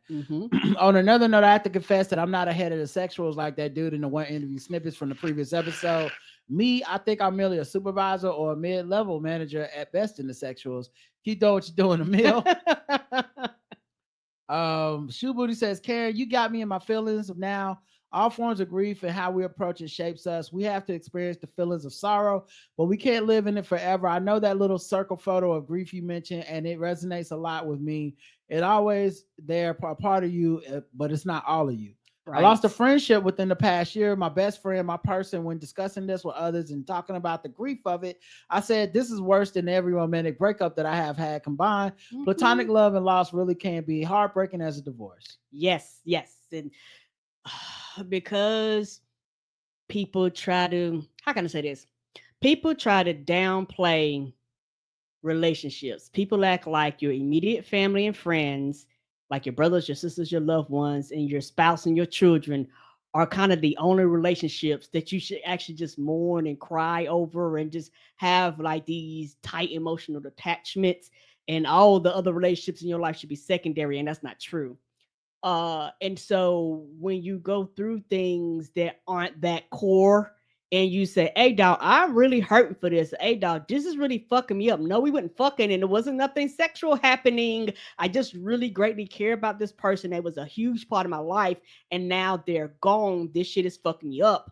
A lot of people try to downplay it. They like get over it, move on, when sometimes shit is not that simple. And like I said, you go through the grieving process like it's a death, but it's hard to get people to understand that when it's something that some people may not experience themselves. They just dismiss it and act like it's not a big deal, but it really can be, and you need to feel those feelings in order to process the relationship.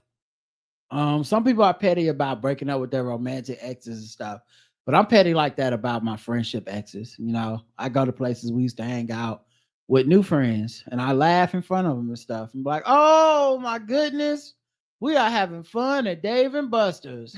Let's go play the pinball machine. And then we laugh in front of them while they sit alone and they drink their beer by themselves. And then we go do stuff, you know, man stuff. This is not a true Abia statement. says we have a dog and are outside a lot. What? Abia? Who? What?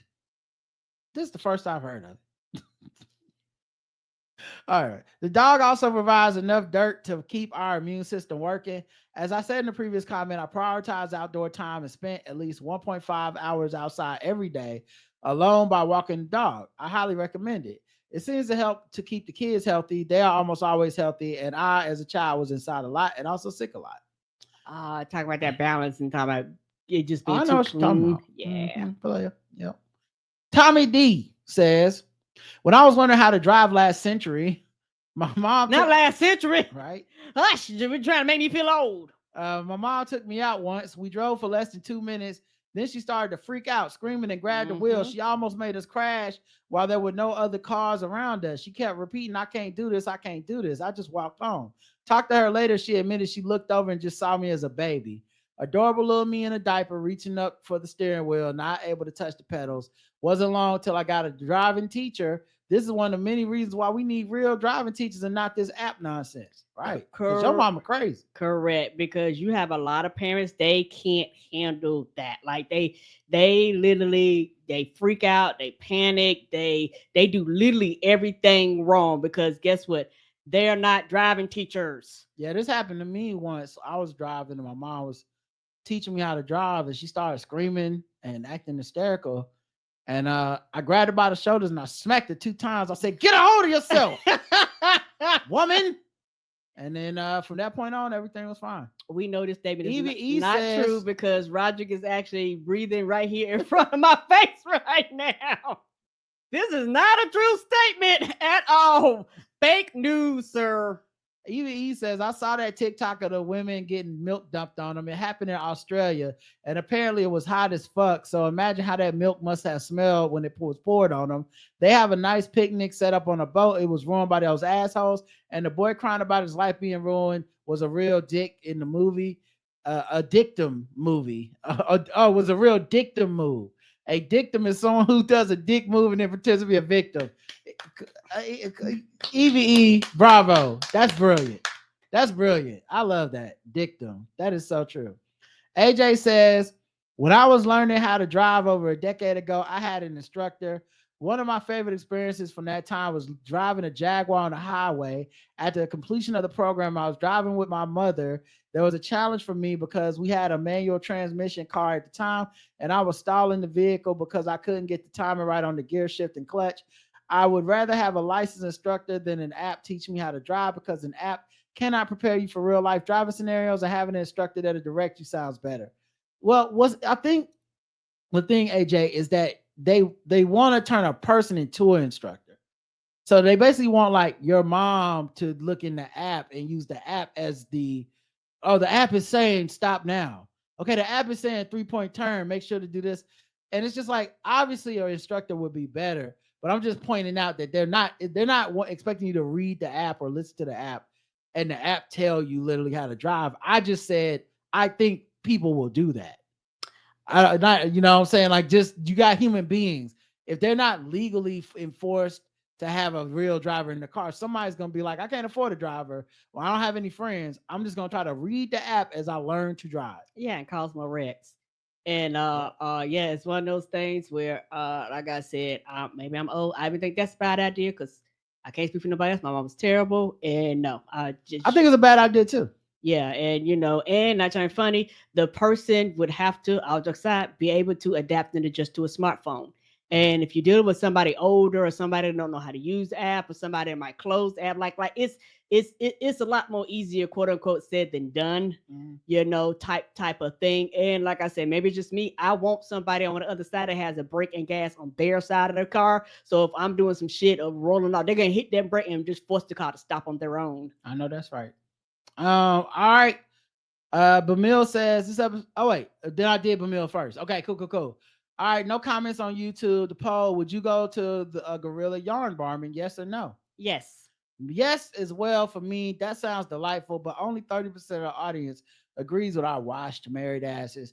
70% of y'all would not do it. Once I saw, I was like, "What is this?" Once I saw the pictures, I was like, "You know what? These cozy ass trees, child. I'll be out there snapping all the pit. My whole feed will be me out there petting the branches on the trees. I'll get me a knit sweater just to be part of it. Right, I'll be like, y'all make sweaters. How much that cost, baby? Here's some money. But on Spotify, only 25% of people said they do it. That sounds like a fun day. I guess we just a latte of Karens these days. Clear. We some wash. We some wash white ladies of color because my black ass thinks that's a great time to sip on pumpkin spice and watch the leaves change colors. I would have myself a ball. 75% say no on the web on the Spotify.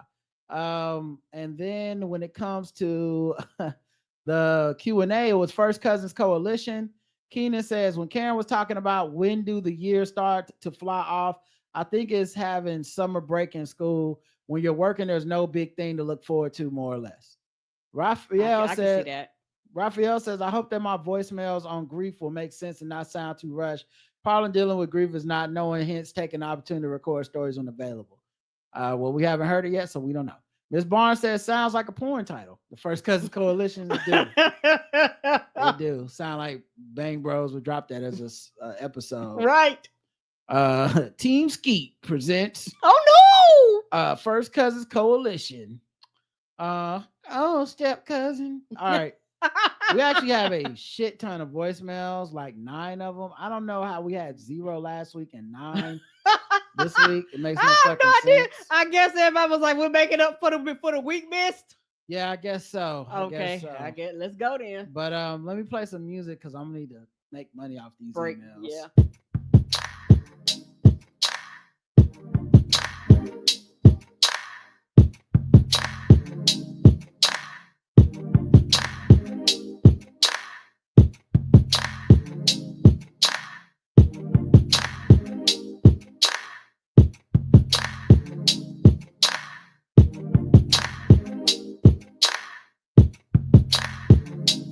All right, voicemail time. Let's go to the first one, which I believe is from Jada.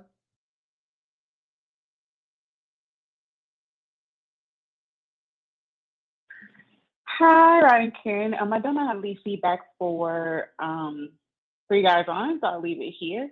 I was just going to say that Randolph is right, Karen, in that I was doing like hot yoga, I would say like 3 to 5 times a week. This was like before COVID. I sit there telling me I'm burning like 500 calories. I'm like sweating up a storm and just was not understanding why I wasn't losing any weight. And as soon as I started incorporating walking for like 30 minutes and increased to like an hour, that's when I started to see weight loss. So, and I still do yoga. Not that like yoga doesn't help at all. It definitely feel like, I prefer to do yoga as opposed to lifting weights for like strength training. But yeah, I totally agree with him that unfortunately, like yoga doesn't really help with the weight loss, but it helps with muscle tone. And hot yoga is not so bad. I would definitely recommend if you wanted to try it, do it now before like I did, where I tried hot yoga the first time like in July in Georgia. But there are different levels and different temperature levels that you could try out. And it just kind of helps for your muscles to be a little bit more relaxed. But of course, regular yoga is just as fine as well. It's still going to give you the same benefits. So thanks, guys. Bye. Thank you, Jada. Thank you. And Mr. Span left us a voicemail.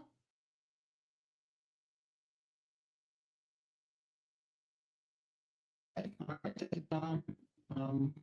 We're gonna start voicemail. I will say a lot of people only left one voicemail, so we got that going. Hey fam, this Span, man, I'm gonna need y'all to put a warning on these damn shows, man. Real talk. I mean, outside of the parental advisory and the explicit and all that shit, I need like a hazardous to your health warning on the Black Guy Who Tips, man. Now I understand on the show title, the shit said head of sexuals. And I should have like been warned then. I should have. But nigga, I was not fucking prepared for the amount of fucking laughter, nigga. I'm trying to light this lady's fucking furnace, man. And this nigga said he was the head of the sexual too. Nigga, I'm tired in this lady's basement, man. And she come rushing down the stairs, trying to figure out what the fuck is wrong with me. Oh shit! Oh my god, man! Listen, man, I wasn't prepared. I wasn't fucking prepared, man. But thank you. You're welcome, baby. For the laugh that y'all just gave me today. Because I swear to God, your boy sure as hell needed it. But yo, man, great show, great show. But please, man, give us a fucking warning, man. I could have burned my fucking face out. All right, y'all. Peace out. Nobody was prepared for that. Me and Roger wouldn't be prepared. We were hearing them clips for the first time like y'all. Yeah, I appreciate that. That was so funny. And that it took me out too. I had never heard most of those interviews before. So it was like, I don't know what, it just gave me the idea, like, let's scroll through these together and I'll have a good laugh. Nikki leaves the next voice. Hey, Rod and Karen. This is Nikki. Listening to your show, you guys are talking about, people wanting to get plastic surgery more from that study in regards to, social media. A study that I read, an article that I read a couple of weeks ago, maybe a couple months ago, it was about how people are traveling more also because of social media, because it seems like everyone is traveling, everyone is doing this, everyone is doing that. So people are traveling more in certain areas of so for example, like my husband, he's German. So I go to Europe quite a bit. And what's going on is that people are going to places like Paris, but they're not really seeing Paris. They're literally just going to where cool people, or influencers are going to take pictures. So it's actually really interesting going to places that, are very popular or tourist destinations, and people are literally just there to take pictures, and that's it. They can tell you what was there, what they've seen, what they did, but they're literally going on vacations just to take pictures. And I do have a friend who probably only goes on 1 or 2 vacations a year, and maybe literally probably one. But what they do is when they go on vacation, they bring a ton of outfits, and they're basically having a photo shoot. So they're taking a lot of pictures in different outfits. So you're like, oh my gosh, this person's always on vacation. It's like, no, girl, they went to Hawaii once last year, but they took 3 suitcases worth of clothes. And that was actually in the article too. People are doing that. So it's like, oh wait, people aren't really traveling that much. Are they? But yeah. So that conversation made me think of. Okay, she got cut off, but she didn't call back. Yeah, that makes sense. Yeah, no, the people can joke about Drake, but that's something that Drake rapped about, how people would, go out on vacations, take all these photos, and then it slowly leak them over a course of time. So it kind of always looked like they're consistently. That's why they hate Drake, and that's why Kendrick had to take his ass out. Yeah, and that's what happened. Oh, go ahead. Oh, no problem.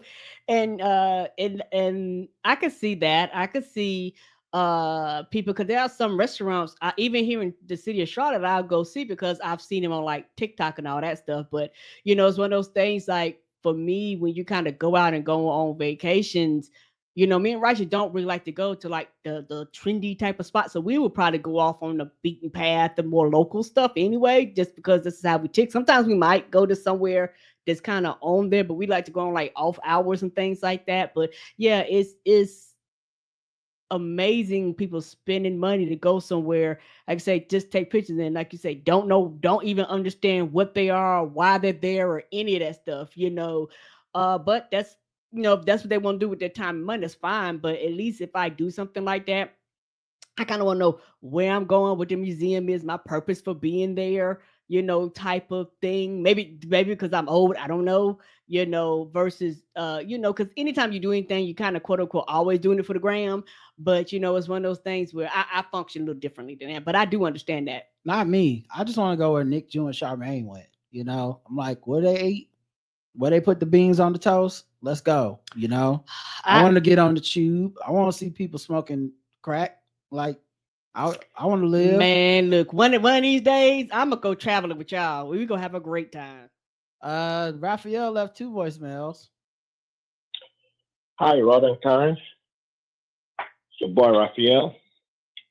So I was listening to Quantum Nachos episode, and the part about grief and how people deal with grief. I just wanted to share something.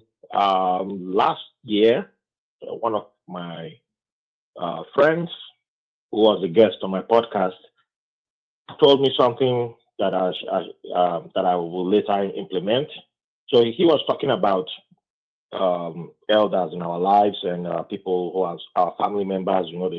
How he was talking from a Black perspective. He's born and raised here, and how Black people don't share stories. Our older family members keep stories, take stories with them when they pass away.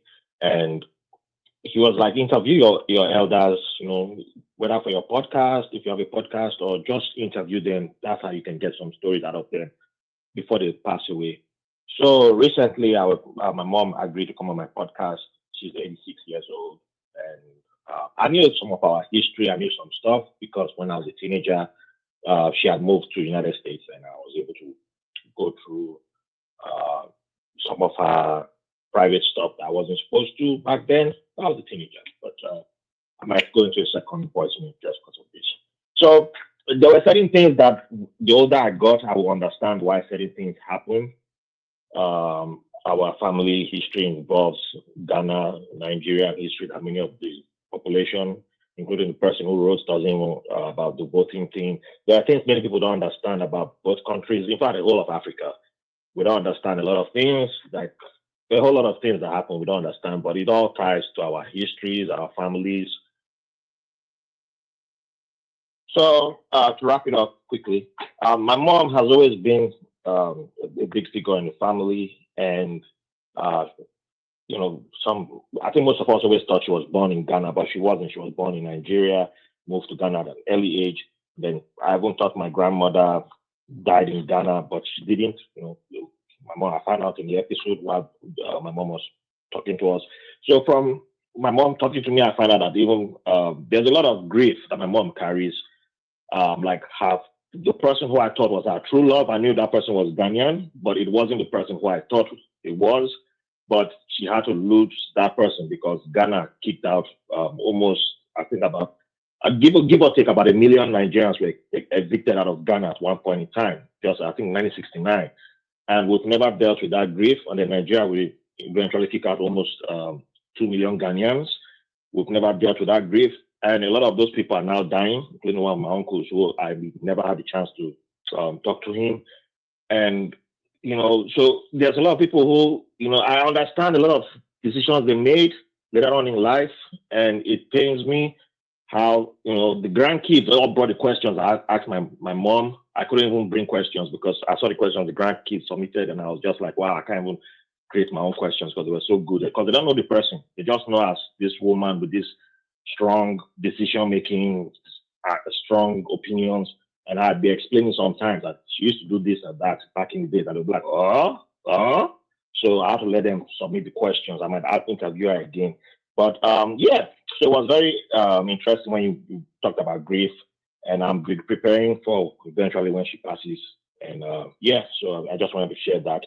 And if you have the chance to interview people in your lives, it doesn't have to be for just a podcast. Just try and do that, collect the stories, and Got cut off again, but yeah, that's deep. I feel you. Especially like you said, stories that basically when they pass, the story passes. All right, next voicemail from O'Neill. Hey, Karen. Hey, Rod. It's O'Neill, previously in Houston, now in Chicago. Okay. I'm listening to episode 2877, and you guys just covered the law that might go into effect in Tennessee, saying that you can't marry your first cousin. That actually just terrified the shit out of me, because, like, how are they going to prove that? Are they going to ask for your family history? Why do they need to know that? Like, with everything going on in the world, it just seems like a very slippery slope. And not to be an alarmist or anything, but, you know, it's kind of like those frivolous Halloween laws. Like, how do you enforce that? How do you enforce anyone not going trick-or-treating over the age of 14? It seems like it can get very nefarious very quickly. Okay, y'all have a good night. Bye. Well, it's like I always say, first they came for the people that were cousin fucking. And I said nothing. Then they came for black people, and I said, "Oh no, not us." Now I feel you. I don't know what to say to that. I mean, I think in general, it just seems like a very common sense thing to not want people to. It feels like, why is there a new law like now for this? You know what I mean? Like, yeah, like feels weird that there's a new law. Like, we're like, we need some new laws about cousin fucking. You know, it's been an uptick, right? Lately. It's like we covered children and shit like that. It's like some of us like we got to go a little deeper. Because years ago, for a lot of rich white folks used to intermarry. There's like, y'all got to stop this bullshit. Like, brothers and sisters can't be marrying each other just because y'all want to fucking keep it in the line. So they had to literally pass laws so they wouldn't marry each other consistently. They was like, no, you can't do this. Yeah, it just seems very like it's getting out of control or something. And I'm like, is that what is happening? But yeah, I don't know. I hear you, O'Neill.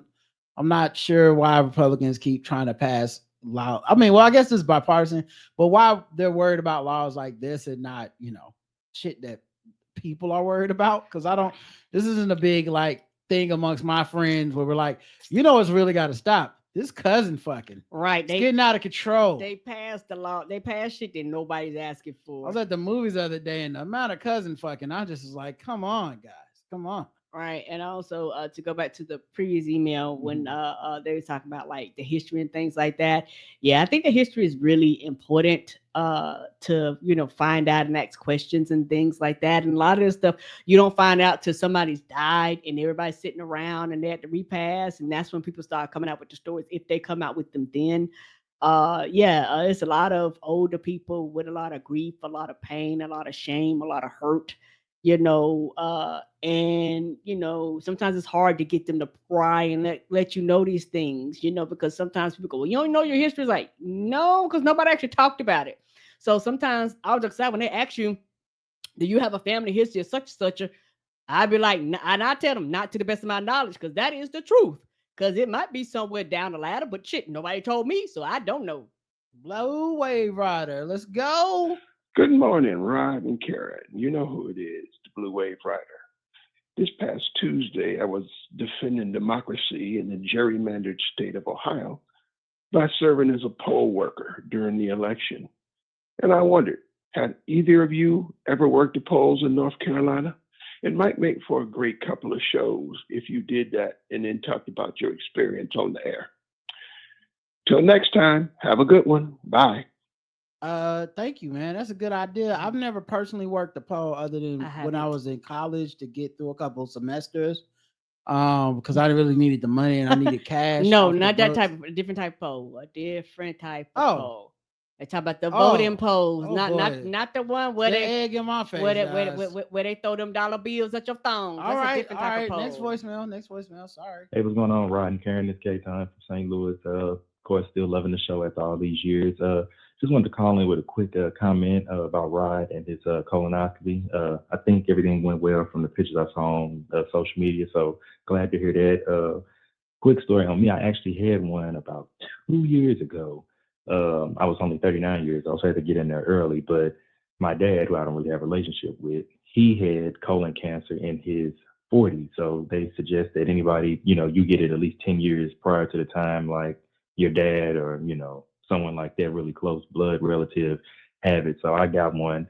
The doctor's office actually didn't want to give it to me because I was only 39 years old, even though I was referred to by my doctor. So we went round and round, but, insurance covered it. They got me in there, and actually it ended up finding 3 polyps.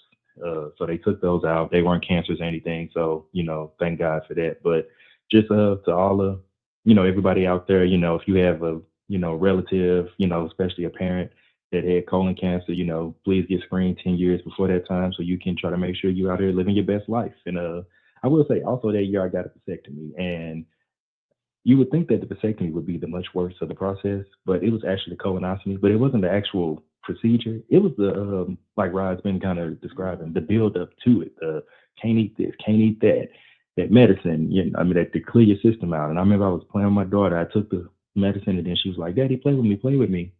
And then I went to play with her, and like 10 seconds in, I said, "Baby girl, I got to go. I'll see you in a few days. Daddy going to be on the toilet for a while." But anyway, love the show, man, and y'all keep up the good work. Yeah, I'll go into detail with it more tomorrow. Right. But yeah, absolutely. That the prep is way like that. If there's anything bad about it, the prep is more bad than the procedure. The procedure is really easy, and you kind of just want to get it over with, and you're not required to do much. There's not much pain and stuff like that. So we'll get into that tomorrow. But yeah, and it was also just the anxiety of what I could and couldn't eat that was bothering me, and preparing for that, and making sure I had everything and stocked up so that I wouldn't like slip up by accident or absentmindedly eat some shit or whatever. And so I was able to do that by just preparing, but I probably over prepared, but better to have too much food you don't want to eat than none, That's true. All right. And then lastly, Kiana left the last voicemail. Hey, Ron and Karen, this is Kiana. I am making this call too late for this week's feedback show, which I think y'all have actually already posted. But I just wanted to say, Ron, I'm so proud of you for getting your colonoscopy done and like making your grown up adult doctor's appointments. I am touched very deeply by colorectal cancer. My grandmother actually had colorectal cancer, and she refused to go to the doctor because old and Black. And by the time we discovered that she had colorectal cancer, it was stage 4. It had metastasized and spread all over her body. So she passed away soon after we received her diagnosis. So as we get older, you really got to start making, your grown up, your big boy, and your bigger appointments. The women over the age of 40 need to start going to get your mammograms done. It is very, very important, whether it is in your family history or not. You have to do it. And that was a great time to do it. April is actually Colorectal Health Awareness Month. So now is a good time to do it. But yeah, I'm so proud of you for being an advocate and pushing for this is something that we all need to do because your health is so critically important. We take it for granted that our bodies can just bounce back or we'll be fine. And sometimes you're not. Unfortunately, Chadwick Boseman is a great example of that. He was too young to even get the screenings, and he had it. He had it for such a long time. So please, y'all, as Black people, we got to make sure that we're staying on top of that. So I just want to say thank you for being so open and transparent about the fact that you're doing that. So that's it. Love y'all. Bye. Bye. And yeah, thank you. Most people, I did take a selfie in the bed. People was like, "Oh, that's because of some good drugs." I took that before the operation. The reason I posted it smiling and alert is because I hate when I see pictures of people in the hospital beds on social media and they look dead or sleepy, and I'll be like, "Oh my God, my friend," and they'd be like, "Oh, just had just got a small urine exam." I'm like, "Well, why did you? I thought you died, niggas. What are you doing?" So I wanted to make sure I was alert and smiling so y'all would know it's not a sad post. And then, like I said, I'll talk about the actual experience because I think maybe demystifying that and talking around that might be helpful. It's been interesting hearing people talk about, and I'm not gonna dispute them because I'm not trying to like it's not a fake humble thing or trying if somebody's getting something good out of it, then I think it's good. And that's why I want to talk about it. But it's been interesting where people are like, you were a good example, appreciate you for sharing this. And that's the reason I'm sharing this, because I feel like a lot of people don't share this stuff. They don't, it's scary, but it's necessary. And I don't think we get anything out of it by not sharing. And it's interesting how many people kind of came out the woodwork to be like, oh yeah, I've had that procedure. I got to get mine soon. Or, hey, this thing saved my life, stuff like that. So yeah, thank you. All right. That is it for the voicemails. We're going to get into the emails. Psycho. Music.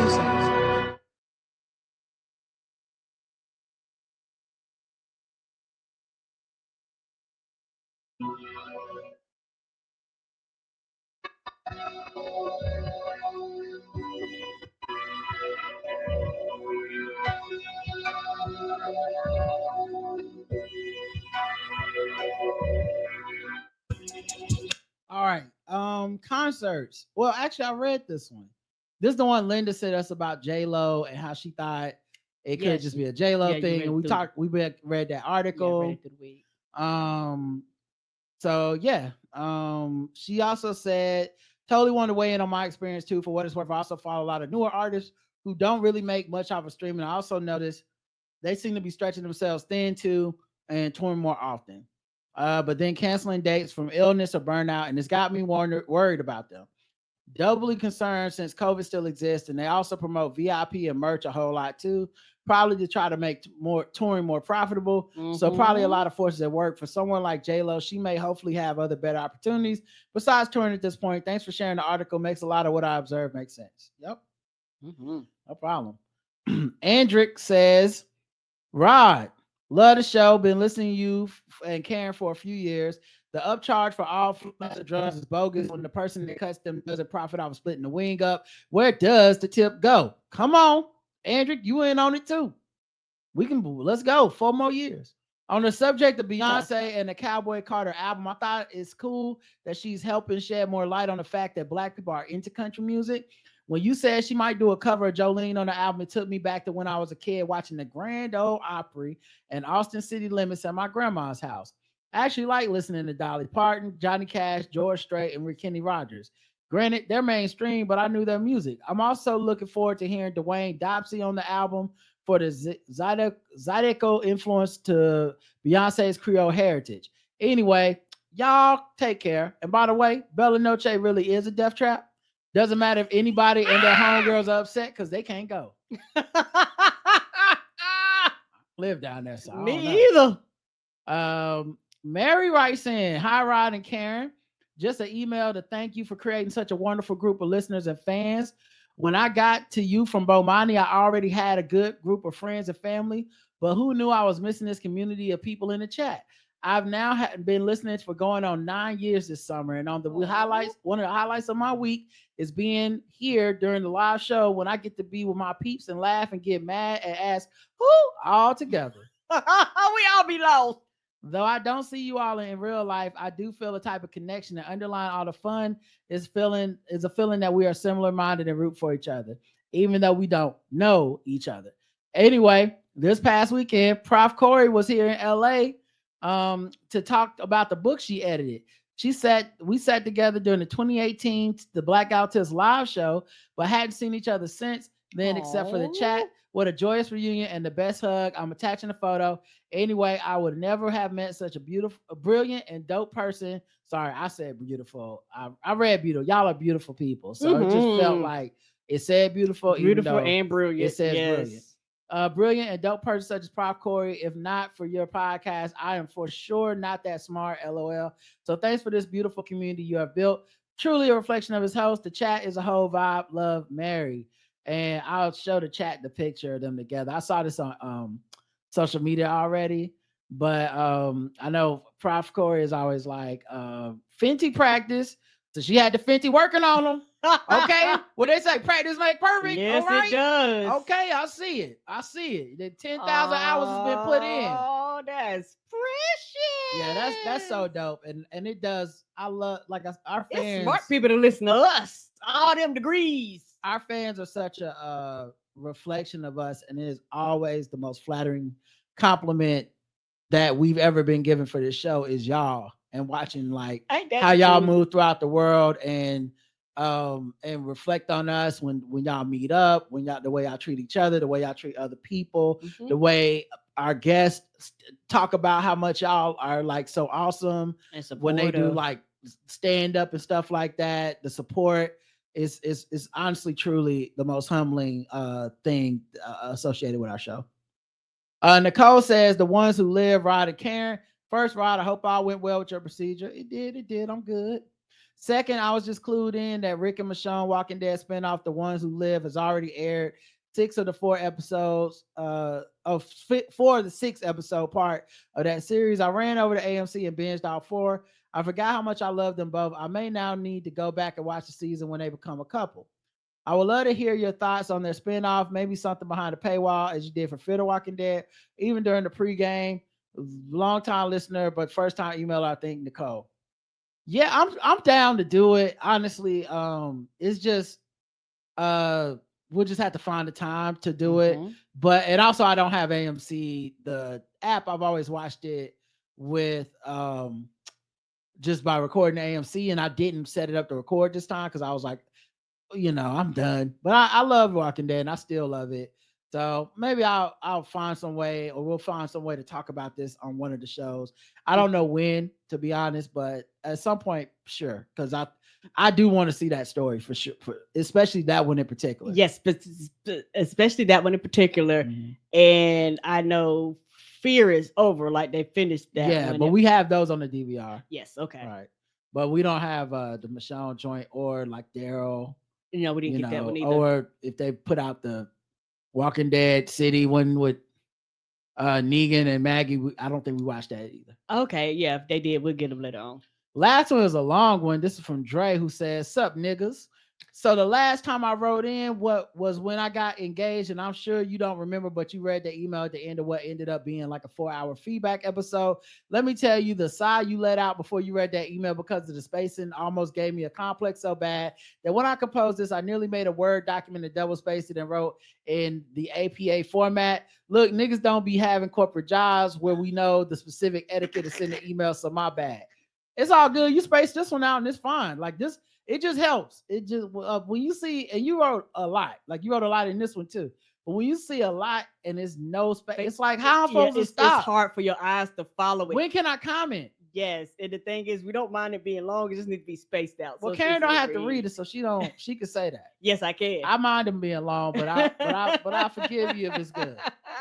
Anyway, there's 2 main things I wanted to bring up in this email. Number one, I have never related to anyone more than you when you were telling the story about trying to go back to playing basketball after it's been a while. A few years ago, my younger brother, who was 10 years older than me, my younger brother who was 10 years, he must be younger than me, asked me to go play basketball with him. It was the first time I had played basketball since the pandemic. It had literally been well over 3 years since I touched the basketball. Washed is not even a word to describe how bad I was. I was never the best at basketball, but I'm definitely good, and I'm 6'4", so my height is natural advantage, especially in recreational games. I couldn't shoot, I couldn't dribble, couldn't defend. Hell, I couldn't even breathe. My brother was looking at me like he didn't even know who he had brought out here. I haven't played since, but I think it's about time I start actively working on my health again because similar to you, playing basketball was something I did very regularly. And not only was it just something I did for fun, it was something I got a lot of confidence from being good at. Hold up. This paragraph is too long. Thank you. And yeah, absolutely. Listen, that's facts. And I was good at playing basketball, especially for my age and size. So it definitely derived a lot of confidence. Also, I was stronger and all that stuff. And I feel it now coming back to me from the weights and the cardio and all that stuff it's not the same as basketball, but it's honestly probably making me stronger than when I was playing basketball because it's a different type of discipline under a different type of direction. But ultimately, I still am going to get back to playing basketball. Like I just look at it like a long-term goal, not a short-term goal. Right. And I'm eventually have to change my cardio to something a little more intense than just walks. It may have to be like I used to do intervals where I would do like go to like, so it's like a quarter of a mile where I would walk a quarter of a mile, run a quarter of a mile, walk a quarter of a mile, run a quarter of a mile. And it worked very quickly. Like it didn't take long for me to get my wind back. And that was from when I think I either hurt my back or fractured my ankle. And then I was back playing basketball.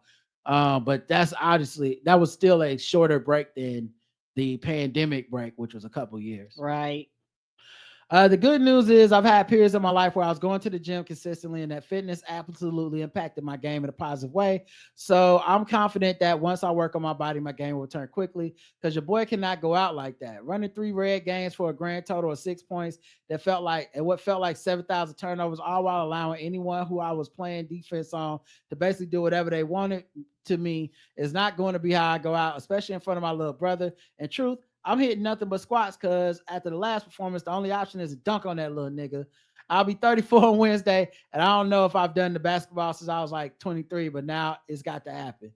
Yeah, man, do your thing, bro. Good luck to you. Be safe out there. You got, yeah, you know, just try not to do the squats on the same days you play, because I learned a difficult lesson about doing all that leg work and then getting out there with them young boys, and my legs was like, what? What are we doing? No. Who said this was okay? Who made this request? This ain't the sled. Like, you want to push one of these little young boys? Maybe that's where old man strength came from. You can push them. All them old men was doing legs them days. They was just like, I'm gonna push the little nigga. I'm not going vertical. I'm going horizontal. Secondly, a few weeks ago, another listener called in complaining about Van Latham and his constant rhetoric on the Democratic Party. It seems he has absolutely fallen into the I'm not going to be a shield to the Democratic Party bullshit, and it's getting pretty difficult to listen to. I also understand why that listener had a desire to see the two of you speak on this topic. Not that I think there's any way it's going to happen specifically on your platform, as you've already made clear, but I get why she was saying that. Sometimes Rachel just lets Van get off stupid takes, and she will acknowledge she doesn't agree, but I don't feel like she takes the time to really dissect his thoughts and display why they're so clearly off base. Yeah, and that's how their dynamic works. I think during those moments, and this is not to put names on it. Actually, you know what? If you know, you know. So I won't put names on it. Okay, that's probably cleaner. Mm-hmm. But if you know what I'm about to describe, you're gonna know who I'm talking about. And I'm not trying to be shady. It's just, as a listener, y'all will remember this. Mm-hmm.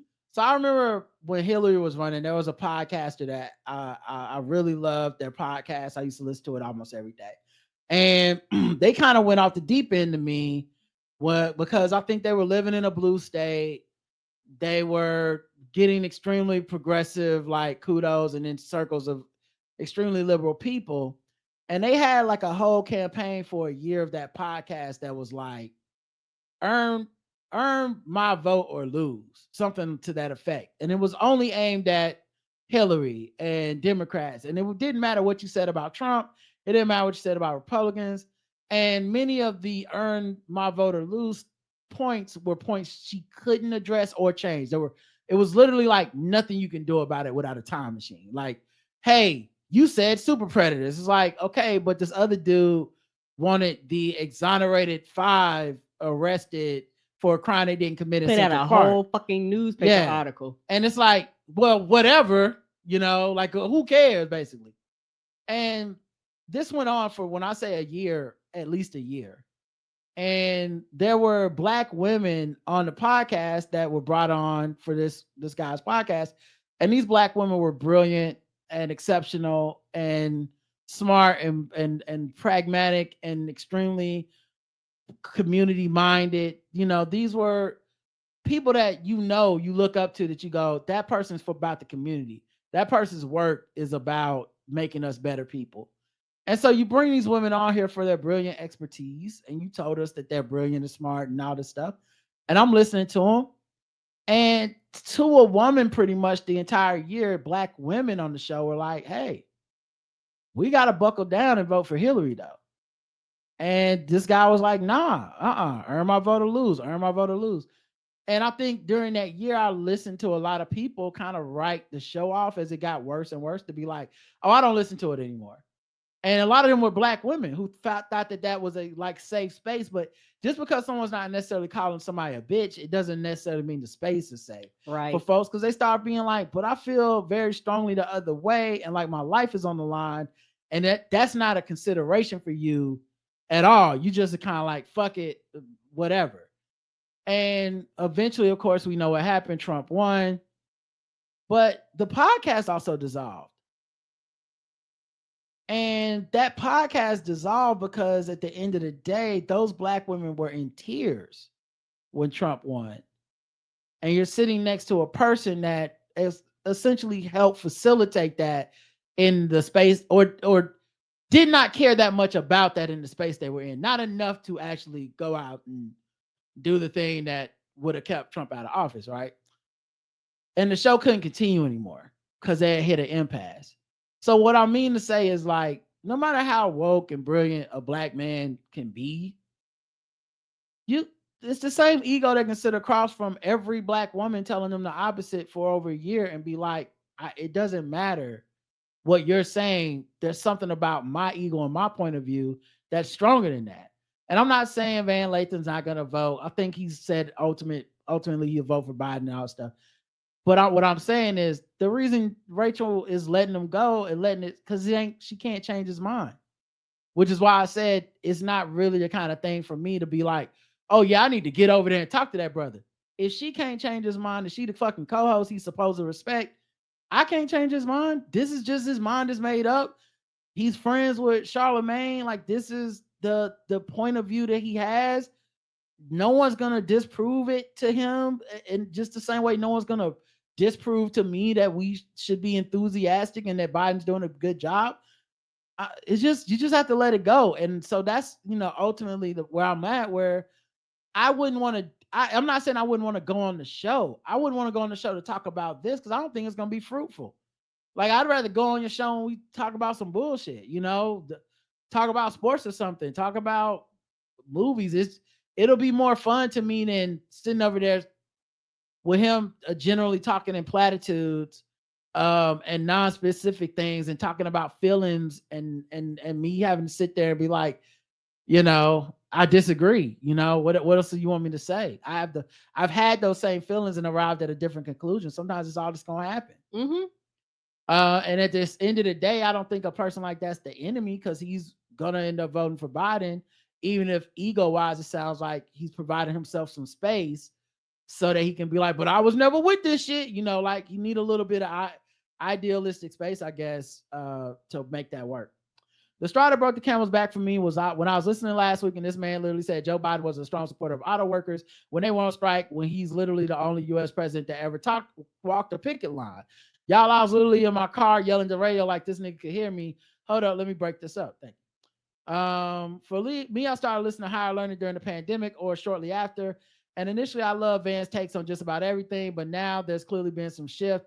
It's like he spends the whole episode trying to prove that even though he's going to vote for Joe Biden, he thinks he'll probably be a terrible president. He doesn't really want to. My only question is, what is the benefit in that? If you like someone, if you feel like someone is the only clear choice in the field that is composed of him and basically the devil, what is the point of spending so much time with such a large platform detailing every reason why you don't just love Joe Biden? I don't know. I know you don't have any answers, but unfortunately, you guys have a feedback mechanism and they don't. So here I am venting about another podcast I listen to because I wish they would be more like you guys. Yeah, I just feel like that platonic friend that's listening to the girl that they're in love with tell them about the guy that dogged them out. You know what I mean? It's like, and then he beat me. And I'm like, well, you should leave him and just be all right. Never mind. All right, girl. I'll talk to you next week.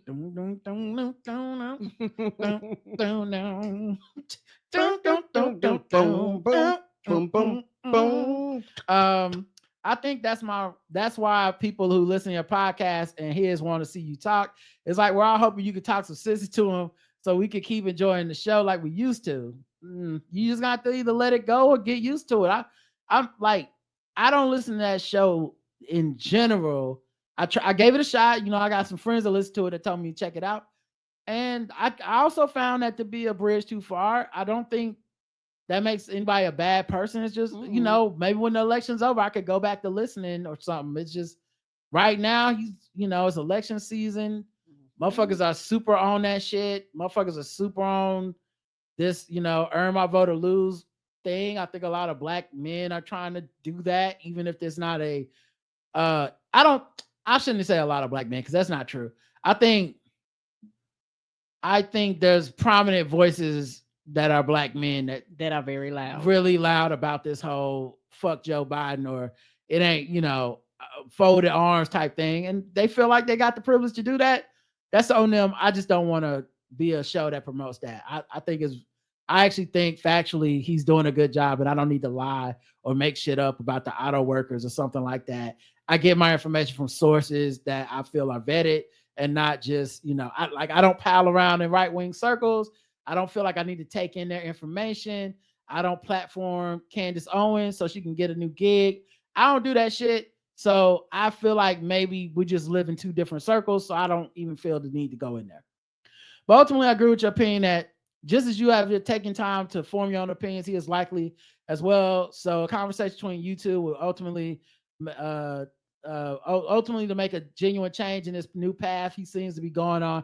I guess it's just hard to watch something that you used to really enjoy changing something you don't really, something that you used to really change. Oh, something you don't really like anymore. Yeah, I've been there. Yeah, and that's just when you consume people, particularly through podcasts, people grow, they change, they evolve for better or for worse. Their, influences and things around them. Because I've been where you are, where you've listened to podcasts and over the years, and after a while you go, "Well, I've had enough." You as a listener, you have to make a choice. Like as a listener, do I continue to listen or do I stop listening? And sometimes it's very hard to do. When we talked about before, when something has become a part of your routine, it's hard to break a routine like that. When you go, "Well, this is the day I listen to blah blah blah blah blah," and people get emotionally invested in their podcasting. They could become parts of your world and can mean a lot to you. So I get that piece of it. But at the end of the day, that person is still going to put out the content, regardless of if you listen or don't. So it's up to you to whether you consume them or not. And it's up to you to how much is this impacting you? Is it impacting you enough where you have decided I've had enough? Or is it impacting you where you go, "Well, I'll continue to listen"? That's completely your choice. Yeah, and I listen to people all the time that have different opinions than me. That part isn't what bothers me. So, I think we should all get a thick skin about that. I guarantee there's people that don't listen to this or skip past when we talk about voting because they completely disagree. Right. And that happens. We've lost some people that, I think I would have at least considered acquaintances that got very upset about my stance about voting, and especially my stance about not voting, and talk shit about me and talk shit about me on their podcast and all this shit. Now, and they just didn't say my name, but hey, that's their right, man. Like, yes, it is. I think what people need to understand is I think Van Lathan definitely knows this. Hey man, this is my opinion, and if you don't like it, that's fine. But also, I'm not just changing it because you don't like it, and it's valid to them, and I think that's what it is for him. Anyway, I guess the moral story is I just really appreciate how much time and energy you guys put into delivering quality information and supporting the message that's ultimately best for the country. I don't feel like anyone is saying that there's any president they couldn't find issues with if they tried, but spending every waking moment pointing out everything you've heard social media say they dislike about the president just seems like a waste of time to me. Well, also, a lot of these niggas be wrong, and I think that part is one of the biggest things I realized. And they never go back and clean it up. They have no integrity or accountability. If Biden somehow wins this election and it's not that close, particularly close, or even if he wins it close, after everyone said he was going to lose and everybody was fucking up, they won't come back and clean up and be like, "Oh yeah, I was wrong." Like I'm not running around being like Biden's going to kick Trump's ass. I'm just going around like this is the best choice. And there's factual evidence to believe he can pull this off, and that he should pull this off. But if the same thing I said before 2016, we'll get the country we deserve in the morning, right? So the way people vote is what we're going to get. But this is not Biden limping into 2024 to me. I feel like he has a very strong case for being reelected president. And the other side doesn't really seem to have strong reasons other than the fact that most liberal people that complain all the time don't seem to even put up a litmus test for Republicans. It's only for Democrats to pass, and I don't participate in that tricknology. This is just one of the reasons why if anyone asks me, there's no debate. You two are the best podcast that ever was, and I'll die on that hill. Love y'all, Dre. Thank you, Dre. Thank you. I appreciate everybody for tuning in and checking us out. And we'll be back throughout the week, and we'll talk about that colonoscopy and everything. Until next time, I love you. I love you too. Mwah. Bye, everyone. Have a good night.